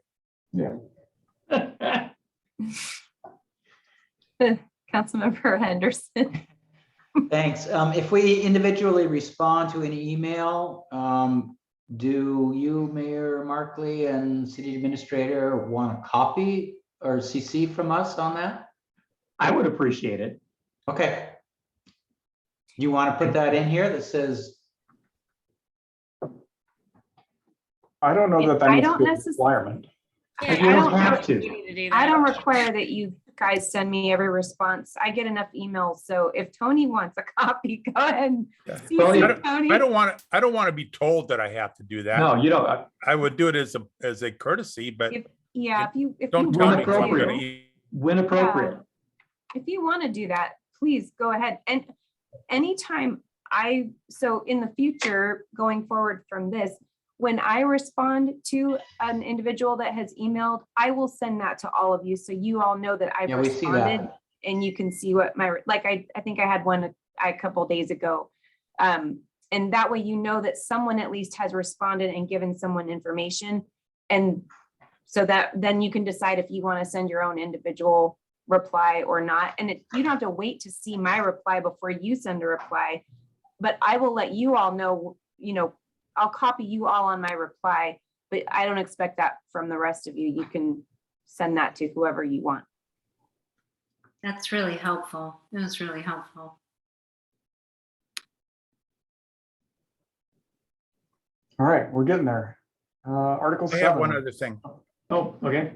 I think also, if in fact, they would also maybe copy Public Works and they want, or community development as well as mayor and council, it's important to note that we should not be responding on behalf of community development or Public Works. If someone wants to complain about the ditch is too deep or the curb is not high enough, we should actually defer that to the person that's got the knowledge. And that's exactly what the mayor and I have been doing with some of those. We kind of serve as the gatekeeper to make sure that they get to the right people. That's what I do as well. Yeah. And that there's a coordinated response, because I wouldn't want to see, say, Jeff sending out a response to something that I send a response out to, and we contradict each other. We need to make sure that we're saying a nice coordinated response. Yeah. A good point.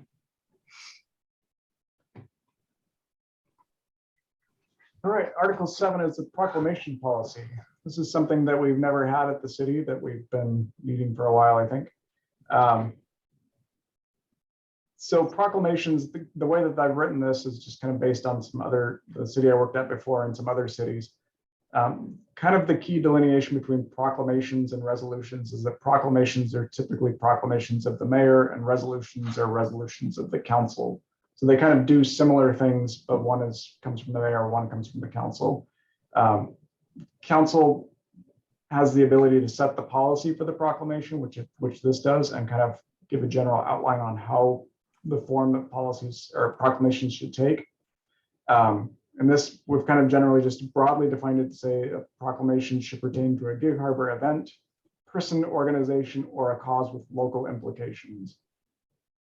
The city will consider requests that are timely, have potential relevance to a majority of Gig Harbor's population, and either forward positive messages or call upon the support of the community. So that's kind of the broad, very somewhat vague idea of what a proclamation should be. And then this policy gives the mayor the authority to determine whether or not a request for a proclamation meets those criteria. The mayor should work with the city administrator and the city attorney when developing these and approving these, just to make sure that we're legally compliant in the areas we need to be. And then there's a number of ways that this policy outlines for how we can provide proclamations. We can go to the event where someone's requested it and the mayor or someone the mayor delegates can read the proclamation. We can read them at the council meeting. Council members can request proclamations using the same form and process that anyone from the public would use. So if there's an important issue that, excuse me, any of you are concerned about, you can bring that up and the mayor will go through the same process. If for some reason we get into a situation where the majority of council wants a proclamation, but it isn't something the mayor is comfortable issuing or doesn't meet with this policy, then that would be the time when council would direct staff to prepare a resolution so that council can voice its support for something. So I think that's what this policy outlines. I don't know if there's any questions on this. I know in the past, we've put proclamations on the consent agenda, which I think was our way of trying to say that council approves of every proclamation, but that really doesn't work very well because once a proclamation is on the agenda and you have someone there to receive it, it's kind of too late to approve it or just disapprove it. So I think relegating this to the mayor is probably the most efficient way to do it.